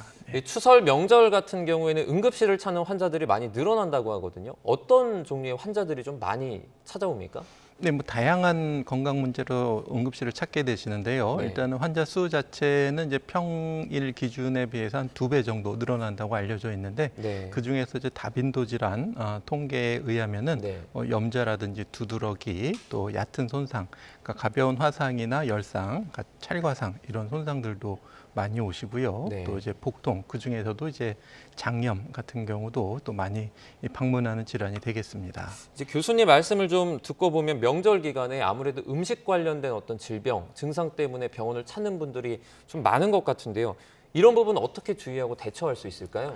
네, 일단은 음식을 최대한 식중독이라 그러죠. 위생적으로 잘 섭취하셔야 되겠고 네. 과식이나 이런 걸 피하셔야 되겠고 일단은 증상, 특히 이제 복통 증상이 이제 사실은 가장 좀 어려운 증상 중에 하나인데요. 네. 단순히 뭐 위장관 질환도 뿐만 아니라 우리가 산부인과적인 질환이라든지 아니면 혈관 문제라든지 아니면 비뇨기과적인 문제라든지 또 심장 문제가 또 복통으로 느끼시는 경우도 있기 때문에 이제 쉽지는 않은데 일단 단순히 좀 음식을 좀 잘못 먹고 좀 소화가 안 되고 좀 그러신 경우 흔하게 겪는 증상이라면 지금 나오는 것처럼 일반적인 소화제나 위장약을 먹으면서 좀 증상 호전 여부를 지켜보실 수도 있는데 네. 하지만 이제 뭐 열이 난다든지 또 저기 나오는 것처럼 기침할 때 배가 울린다라는 것은 우리가 복막을 자극한다는 증상이기 때문에 내장기관에 염증이 생겼다는 것을 뜻할 수가 있어서 날카로운 통증이 동반된다 그러면은 응급 수술 같은 것이 필요할 수도 있기 때문에 응급실을 방문하시는 것이 좋겠고요. 그 밖에도 복통에서 다양한 감염 질환이 또 열을 일으킬 수가 있어서 또 담낭염이나 또 아니면 담도에 염증이 생긴다든지 또 아니면 뭐 콩팥에 또 염증이 생기는 경우에도 열이 빨리 많이 나고 또 이런 감염이 면역력이 약하신 분들은 빠르게 또 폐혈증으로도 진행할 수가 있기 때문에 증상이 좀 기저질환이 있으시고 증상이 좀 심하신 경우에는 적극적으로 응급실 진료를 아니면 가까운 의료기관의 의사를 만나보시는 것이 필요할 것 같고요. 그다음에 또 나온 것처럼 알레르기 같은 경우에는 이제 좀 평상시에 좀 알레르기가 있는 항원 음식을 드시고 나서 두드러기나 가려움증 이런 것들이 생기시는 경우에는 나오는 것처럼 좀 증상을 가라앉힐 수 있는 항히스타민제 같은 것을 복용하실 수도 있는데 심한 알레르기, 이제 아나필락시스가 의심이 되는 점막이 부으면서 특히 이제 눈이나 입술이 붓고 또 기도 안이 부으면서 좁아지게 되면은 호흡곤란이 생길 수가 있고 또 혈관이 늘어나면서 혈압이 떨어지면 쇼크가 또 올 수가 있기 때문에 어지럼증이나 구토나 설사 이런 증상이 동반된다면은 바로 응급실을 방문하셔서 즉각적인 처치를 받는 것이 필요하시겠습니다. 지금 이름만 좀 가을이지 더위가 좀 계속 이어지고 있지 않습니까? 이렇다 보니까 9월인데도 불구하고 식중독 환자는 좀 늘고 있다고요. 네, 그렇습니다. 보통 말씀하신 것처럼 7, 8월 더울 때 식중독 환자가 많은데 9월에는 조금 감소하는 경향이 있지만 여전히 이제 더운 날씨가 지속되면서 상온에서도 음식이 쉽게 빠르게 부패가 될 수가 있겠고 또 아무래도 이제 9월이 되면서 계약도 하고 여러 가지 단체 활동이 늘어나거나 급식도 늘어나게 되고 외식도 늘어나게 되면서 이런 식중독이 증가하고 있다고 할 수 있겠습니다. 이런 식중독 예방하려면 가장 좋은 방법은 어떻게 됩니까? 네, 일단 이런 수인성 식품 매개성 질환, 그러니까 이런 음식물이 이제 세균이나 바이러스에 감염이 되고 또 아니면 그거에서 부패된 독을 섭취해서 생기시는 거기 때문에 일단 식재료를 가장 위생적으로 잘 관리를 하셔야 되겠고 주로 우리가 대변이나 또 그것을 이제 손이나 이런 것을 통해서 균이나 바이러스들이 옮기기 때문에 손을 항상 깨끗이 잘 씻으시는 것이 좋겠고 또 이렇게 음식을 충분히 끓이고 익혀 드셔야 되는데 이제 충분히 끓이고 익혀 드셨다고 하더라도 날 음식을 다뤘던 도마나 칼 등을 이용해서 다시 교차 오염이 생길 수가 있기 때문에 이런 것들을 분리해서 사용하시고 이런 그 조리 도구도 위생적으로 활용하셔야 되겠고요.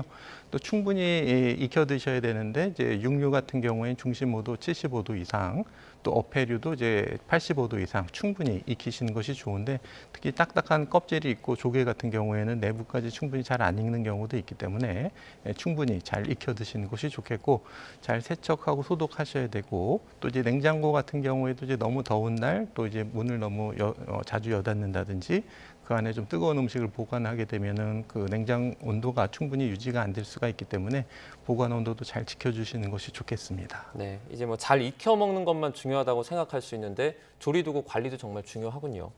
자, 연휴에 아무래도 요리를 많이 하게 되기 때문에 화상 환자들도 많이 늘어난다고 하는데 화상을 만약에 이렇게 데이게 될 경우에는 어떻게 대처할 수 있습니까? 네, 추가적인 열 손상을 막기 위해서 일단 찬물에 한 20분 이상 담가주시는 것이 좋고요. 네. 아니면 이제 흐르는 물에 화상 부위를 식혀주시는 것이 좋고 옷을 입고 계시다면은 벗지 말고 바로 옷 입은 채로 해당 부위를 식혀주시는 것이 좋겠고요.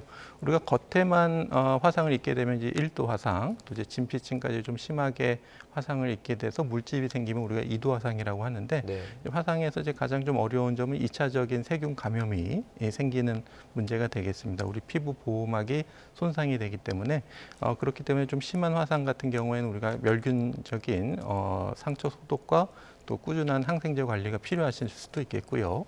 만약에 이제 피부막은 이제 유지되어 있는 가벼운 화상 같은 경우에는 화상 부위를 깨끗하게 유지하면서 이제 2차적인 뭐 긁는다든지 2차적인 손상을 피하시면서 좀 기다려 보실 수 있겠습니다.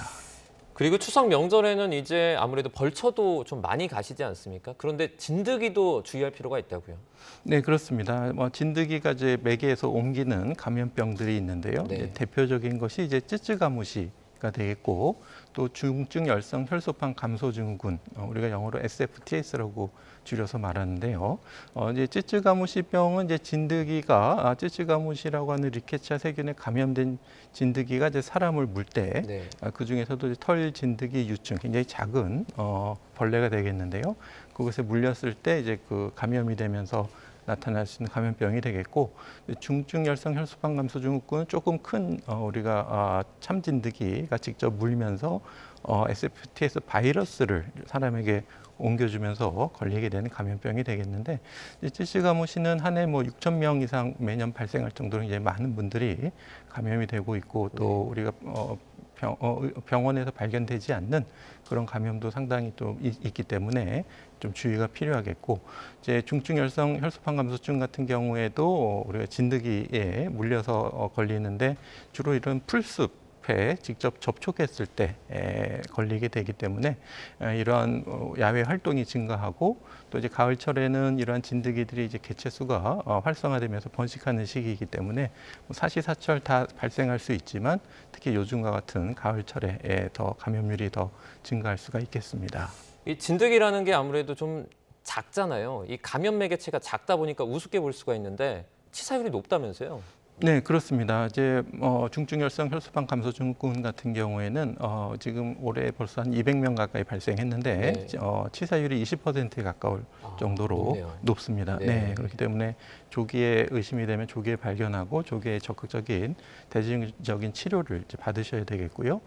찌찌가무시 같은 경우에는 이제 우리나라 치사율이 한 0.1 내지 0.3% 정도로 알려져 있는데 네. 가볍게 앓고 지나가는 분도 있지만 중증으로 진행되는 경우도 있기 때문에 역시 의심되는 경우에는 적극적으로 검사하시고 초기 항생제 치료를 적극적으로 하시는 것이 필요하겠습니다. 벌처다가 만약에 벌에 쏘이거나 뱀에 물리거나 하는 상황도 발생할 수 있을 것 같은데 이럴 때는 어떤 대처가 필요합니까? 네, 일단은 그 벌 같은 경우에는 이제 벌 독이 있는데요. 이제 거기에 이제 알레르기가 있는 분들이 있습니다. 이런 네. 경우에 심하게 쇼크와 호흡곤란이 올 수가 있어서 치사율이 높을 수가 있기 때문에 그런 분은 특히 이제 주의하고 필요한 경우에는 특히 이제 산속에서 이렇게 노출됐을 때 빨리 의료기관을 이송하기 어렵기 때문에 에피네프린 자가주사제 같은 것을 지참하고 다니셔야 될 수도 있겠고요. 네. 일단은 그 꿀벌 같은 경우에는 벌이 쏘인 자리에 우리가 벌침이 좀 남아 있는 경우가 있는데요. 이 벌침을 빼려고 이렇게 손으로 잡게 되면은 거기 남아 있는 그 벌의 독이 더 들어갈 수가 있기 때문에 그걸 잡지 않고 이제 제거하기 위해서 신용카드 같은 것을 이렇게 밀어내거나 거즈 같은 걸로 이렇게 걸어서 이렇게 당겨서 빼준다든지 해서 벌침을 제거해 주시는 것이 좋겠고 네. 또 이제 상처 부위가 또 대부분은 좀 잘 소독하시고 지켜보시면 좋지만 통증이 너무 심하게 지속되고 또 전신적인 증상이 생기게 되면은 역시 의료기관을 찾는 것이 필요하겠습니다. 그리고 추석 연휴 기간엔 아플 걸 좀 미리 대비하는 것도 중요할 것 같은데 뭐 비상약품 같은 것들 있죠. 어떤 걸 좀 준비해두면 좋을까요?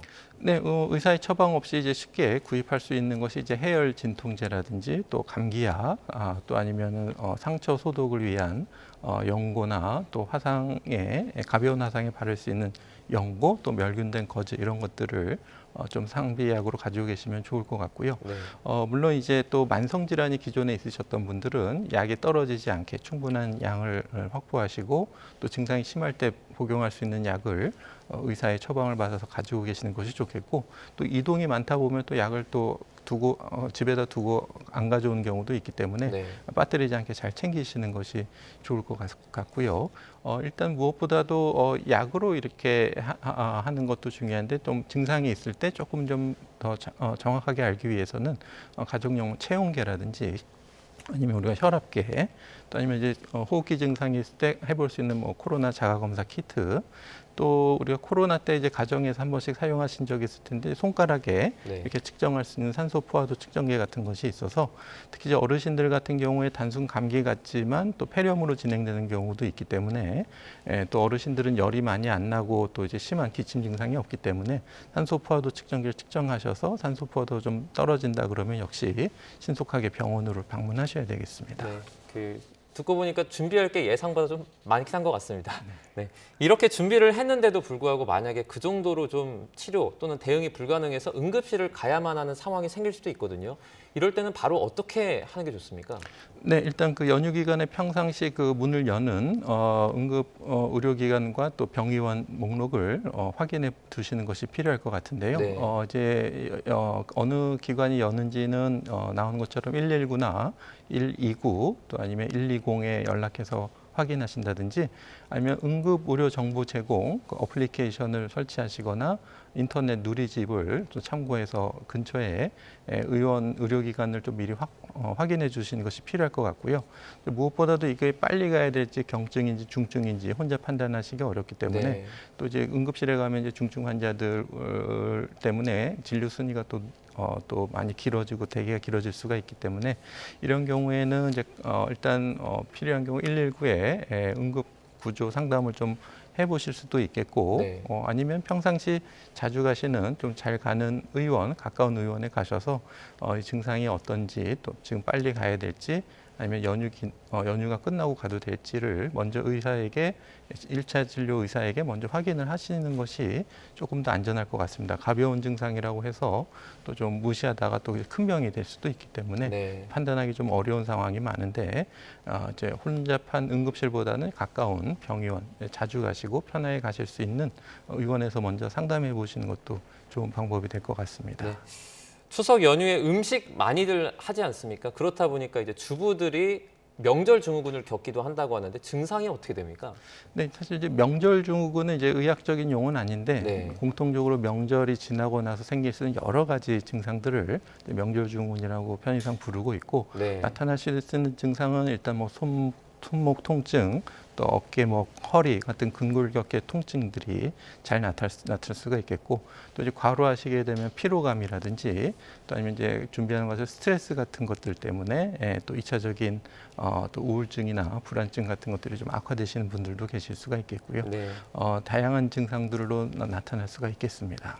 자, 이번 추석 연휴에 건강 관리 전체적으로 이렇게 하면 좋겠다. 좀 권고해 주실 만한 부분이 있을까요? 네, 일단은 그 평상시 좀 자신을 잘 아는 의사들 좀 동네 단골 의사들에게 좀 도움을 받으시는 것이 좋을 것 같고요.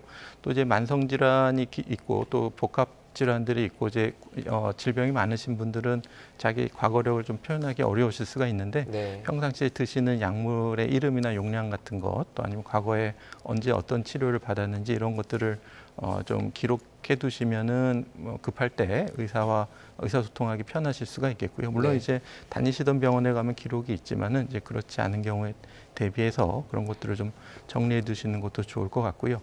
무엇보다도 이제 많은 분들이 걱정하시는 것처럼 아프시지 않게 좀 그런 사고 위험성이 있는 것들에 대해서는 좀 조심하시는 것이 좋아서, 예를 들면 이제 어린아이들이 이렇게 뭐 타다가 다친다든지, 운전할 때 교통사고라든지, 또 익숙치 않은 환경에 노출됐을 때 생길 수 있는 사고에 대해서 사고 위험 가능성을 최대한 밖에서든 또 집 안에서든 생길 수 있는 위험 요인을 좀 줄이시는 것이 좋을 것 같고요. 또 아무래도 연휴 변화된 환경에 대해서 또 이제 평상시 일상적인 가급적이면 규칙적인 생활, 식습관, 운동을 유지하시는 것이 도움이 될 것 같습니다. 네, 알겠습니다. 혹시라도 발생할 수 있는 일들에 철저히 대비하셔서 모두 건강한 추석 되길 바라겠습니다. 지금까지 김경우 인제대 백병원 가정의학부와 교수와 함께했습니다. 고맙습니다. 네, 감사합니다.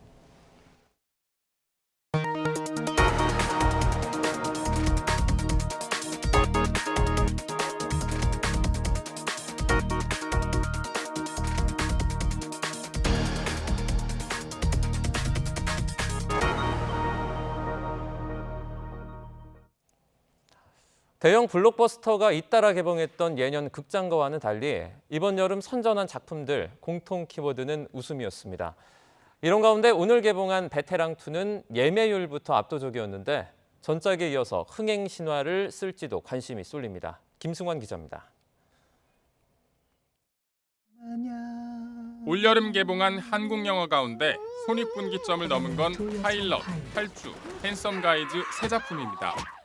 유독 불볕더위가 심했던 이번 여름에 큰 생각 없이 가볍게 즐길 만한 영화였다는 공통점이 있습니다. 화면이나 뭐 이런 이유에 조금 무겁고 좀 역사의식이 있고 막 이렇게 좀 논쟁적이고 이런 영화를 보다가 좀 그 사이에 조금 풀어줄 수 있는, 좀 긴장감 풀어줄 수 있는 그런 영화가 필요했는데. 여름 휴가철에 이어 최대 성수기로 평가받았던 추석 연휴 분위기도 이전과 달라졌습니다. 톱스타를 내세운 영화들이 대거 같은 날 경쟁했던 지난해와 달리 올해는 유승환 감독의 베테랑2가 유일합니다. 살인은 살인이야. 지난 2015년 1341만 명을 모은 베테랑 1편 이후 9년 만에 돌아왔습니다. 전작이 열혈 형사 서도철이 재벌 조태호를 쫓아 응징하는 선악구도였다면 이 편은 서도철이 대중의 호응에 사적 복수를 일삼는 연쇄살인범을 쫓으면서 정의 간 충돌을 다룹니다. 어차피 베테랑이라는 영화가 대결 구도의 영화라면 선과 악의 대결이 아니라 정의와 정의 혹은 정의와 신념이 대결하는 구도를 한번 만들어 보면 어떨까? 유승환 감독의 전매 특허, 보면서 아픈 액션은 지형지물을 이용해 이동하는 파쿠르 등 화려한 동작과 함께 관객들에게 쾌감을 선사합니다. 농담 삼아 정형외과 액션이라고 말씀을 드렸었어요. 관객분들이 막 놀래고 소리 지르고 이런 분들을 약간 더 좋아해서 그런 장면들을 더 많이 넣은 것 같은데, 이 편의 막내 형사로 합류하게 된 배우 정혜인이 전작의 메인 악역 조태호급의 역할과 비중을 차지할지도 관전 포인트입니다. 저한테 저런 표정이 있었나? 이런 순간들이 많았고, 그간 제 이미지랑은 너무 다른 느낌을 전달받으실 수 있을 거라고. 1편의 영광을 재탕하고 싶지 않았다는 유승환 감독의 첫 속편 작품이 또 한 번 천만 관객의 마음을 뒤흔들지 주목됩니다. YTN 김승환입니다. 북한이 어제 발사한 탄도미사일은 600mm 초대형 방사포로 확인됐습니다. 북한이 오늘 관련 장면을 공개했는데 특이한 점이 눈에 띄었습니다. 이만수 기자가 보도합니다. 북한이 관영 매체에 공개한 탄도미사일 발사 장면입니다. 6개의 발사관에서 연이어 발사되는 미사일이 잡혔는데 600mm 초대형 방사포로 확인됐습니다. 초대형 방사포가 거의 시차 없이 연속 발사되는 모습이 공개된 건 이번이 처음입니다. 북한은 과거 초대형 방사포를 한 발씩 쏘다가 2019년 10월 연속 발사 시간을 19분에서 3분으로, 한 달 뒤에는 30초로 단축했습니다. 이듬해 3월에는 이를 20초로 단축했는데 이번에는 시차를 거의 없앴습니다. 여기에는 발사 차량의 성능 개선이 뒤따랐습니다. 북한도 성능을 향상한 600mm 방사포차를 개발 생산했고 완전 자동화한 효과를 검증하기 위해 시험을 진행했다고 밝혔습니다. 방사포는 한꺼번에 무차별적으로 쏘아대 요격이 어렵지만 구경이 작아 폭발력은 크지 않고 사거리도 수도권 주변에 그쳤습니다. 그런데 파괴력을 갖춘 초대형 방사포가 순식간에 대량 발사가 가능한 성능을 갖추면서 우리에게 더 큰 위협이 될 전망입니다. 보다 안정적인 상태로 발사를 할 수 있습니다. 그런 점에서 600mm 로켓을 발사할 수 있기 때문에 우리한테는 더 큰 위협이 된다고 볼 수 있겠습니다. 초대형 방사포의 사거리는 400km 안팎으로 전방에서 쏠 경우 대룡대를 비롯해 비행장에 있는 군산, 청주 등 주요 군사시설도 타격권에 들어옵니다. 우리 군이 방사포가 아닌 탄도미사일로 부르는 이유입니다. 김정은 위원장은 올해 5월 초대형 방사포 발사를 지도하면서 핵무력은 임의의 시각에서도 신속하고 정확히 수행할 수 있게 준비돼야 한다고 밝혀 핵탄두 탑재를 예고하기도 했습니다. YTN 이만수입니다. 미국 뉴욕 맨해튼 도심 한복판에 코끼리 100마리가 등장했습니다. 비영리 예술단체 아트앤뉴포트와 환경보호단체 코끼리 가족이 나무로 만든 실제 크기의 코끼리 조각품 100개를 전시했는데요. 이번 전시회의 이름은 코끼리 대이동인데 아기 코끼리부터 어른 코끼리까지 실제 크기로 제작했습니다. 전시 기획자는 이 코끼리들이 사람들에게 주변의 모든 형태의 자연과 함께 더 나은 삶을 살 수 있도록 영감을 주기 위해 만들었다고 설명했습니다. 미국 투어의 일환으로 뉴욕에 도착한 이 전시회는 멸종위기에 처한 인도 코끼리와 코끼리 보호를 위한 기금을 마련하기 위해서 기획됐습니다. 이런가 하면 영국 왕실 근위병이 쓰는 곰가죽 털모자의 가격이 한 개에 2,000파운드, 우리 돈 350만 원에 육박하는 것으로 나타났다는 보도가 나왔습니다. 동물보호단체 페타가 정보공개 청구를 통해서 확인한 건데 1년 만에 가격이 30%나 오른 것으로 파악됐습니다. 영국 왕실 근위병의 상징인 이 털모자는 모두 캐나다에서 사냥한 진짜 곰가죽으로 만들어집니다. 이를 두고 진짜 곰가죽 사용을 옹호하는 사람은 튼튼하고 변형이 없다는 이유를 들지만 동물보호단체는 모자 한 개 만드는데 곰 한 마리가 필요하다고 비판하고 있습니다. 다리 난간 바깥에 한 여성이 위태롭게 서 있습니다. 행인들이 곁눈질하며 지나가는 가운데 이를 본 한 일행이 다가가는데요. 들고 있던 소지품을 바닥에 내려놓고 대화를 시도한 끝에 두 사람은 난간 안으로 여성을 들어 올려서 이렇게 옮깁니다. 그리고는 꼭 끼워안아 주는데요.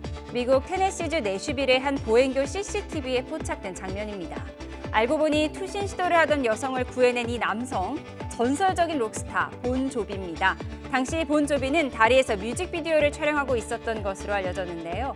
존 드레이크 내슈빌 경찰서장은 서로의 안전을 지키기 위해선 우리 모두의 도움이 필요하다고 짧은 성명을 냈습니다. 지난 2019년 화재로 손상이 됐던 프랑스 파리 노틀담 대성당의 종 8개 수리가 끝났습니다. 이 종들은 노르망디에서 복원 작업을 거친 뒤에 트럭에 실려 현재 시각 12일 파리로 돌아왔는데요. 종에는 각각 대성당 역사상 중요한 인물의 이름이 붙어 있는데 가장 무거운 종 가브리엘은 무게가 4.1톤에 이릅니다. 이 종들은 축성을 받은 뒤 종탑에 설치돼 오는 12월 8일 노트르담 대성당 재개방 행사 때 울릴 예정입니다. 오늘부터 추석 귀성 행렬이 시작될 텐데요. 연휴 날씨 어떨지 현장 연결해서 알아보겠습니다. 이혜민 캐스터. 네, 연남동에 나와 있습니다. 네, 우산을 쓰고 있는 거 보니까 비가 내리고 있는 것 같은데 귀성길 날씨는 어떻습니까?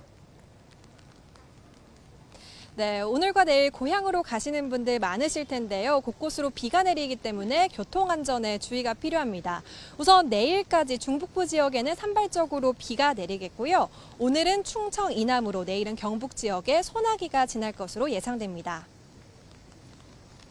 네, 또 주의할 점은 뭐가 있을까요? 네, 해상 안전에도 주의가 필요합니다. 이번 연휴 내내 제주 해상과 남해상에서는 높은 물결이 일 것으로 보이는데요. 풍랑특보가 내려질 가능성도 있기 때문에 배편 이용하시는 분들은 미리 운항 정보 확인하시는 게 좋겠습니다. 그럼 닷새간의 연휴 날씨 더욱 자세하게 알아보도록 하겠습니다. 일요일과 월요일에는 동해안을 중심으로 비가 내리고 그 밖에 전국으로는 소나기가 지나겠습니다. 다행히 추석 당일부터는 날이 점차 개면서 전국 대부분 지역에서 구름 사이로 보름달을 볼 수 있겠는데요. 서울은 오후 6시 17분에 둥근 보름달이 떠오르겠습니다. 귀경길에는 대체로 맑은 날씨가 예상되지만 연휴 동안 이례적인 폭염과 열대야가 이어지면서 날은 무더울 것으로 전망됩니다. 이 시각 비 상황도 살펴보겠습니다. 현재는 경기 동부를 중심으로 비가 내리고 있는데요. 비구름이 점차 북동진하면서 수도권과 강원도로 비가 확대되겠습니다. 특히 경기 북부와 강원 북부 지역에 많고 강한 비가 집중되겠습니다. 오늘 하루 최고 80mm의 비가 예고된 가운데 내일 아침까지 돌풍과 벼락을 동반한 시간당 30mm 안팎의 매우 강한 비가 예상됩니다. 또 충청 이남으로는 5에서 60mm의 소나기가 지나겠습니다. 비가 내리면서 오늘 중북부 지방은 서울이 27도에 그치는 등 늦더위가 쉬어가겠습니다. 반면 충청 이남으로는 폭염이 계속되고 있는데요. 오늘 한낮에 광주는 34도, 대구는 35도까지 크게 치솟겠습니다. 오늘부터는 제주 해안에, 내일부터는 동해안과 남해안에 높은 너울이 밀려들겠습니다. 높은 물결이 해안도로나 방파제를 넘을 수 있으니까요. 해안가 방문하시는 분들은 안전사고에 유의하셔야겠습니다. 지금까지 YTN 이혜민입니다. 뉴스나우 오늘 순서 여기서 마치겠습니다. 다음 주 더 생생한 뉴스로 찾아뵙겠습니다. 여러분 고맙습니다.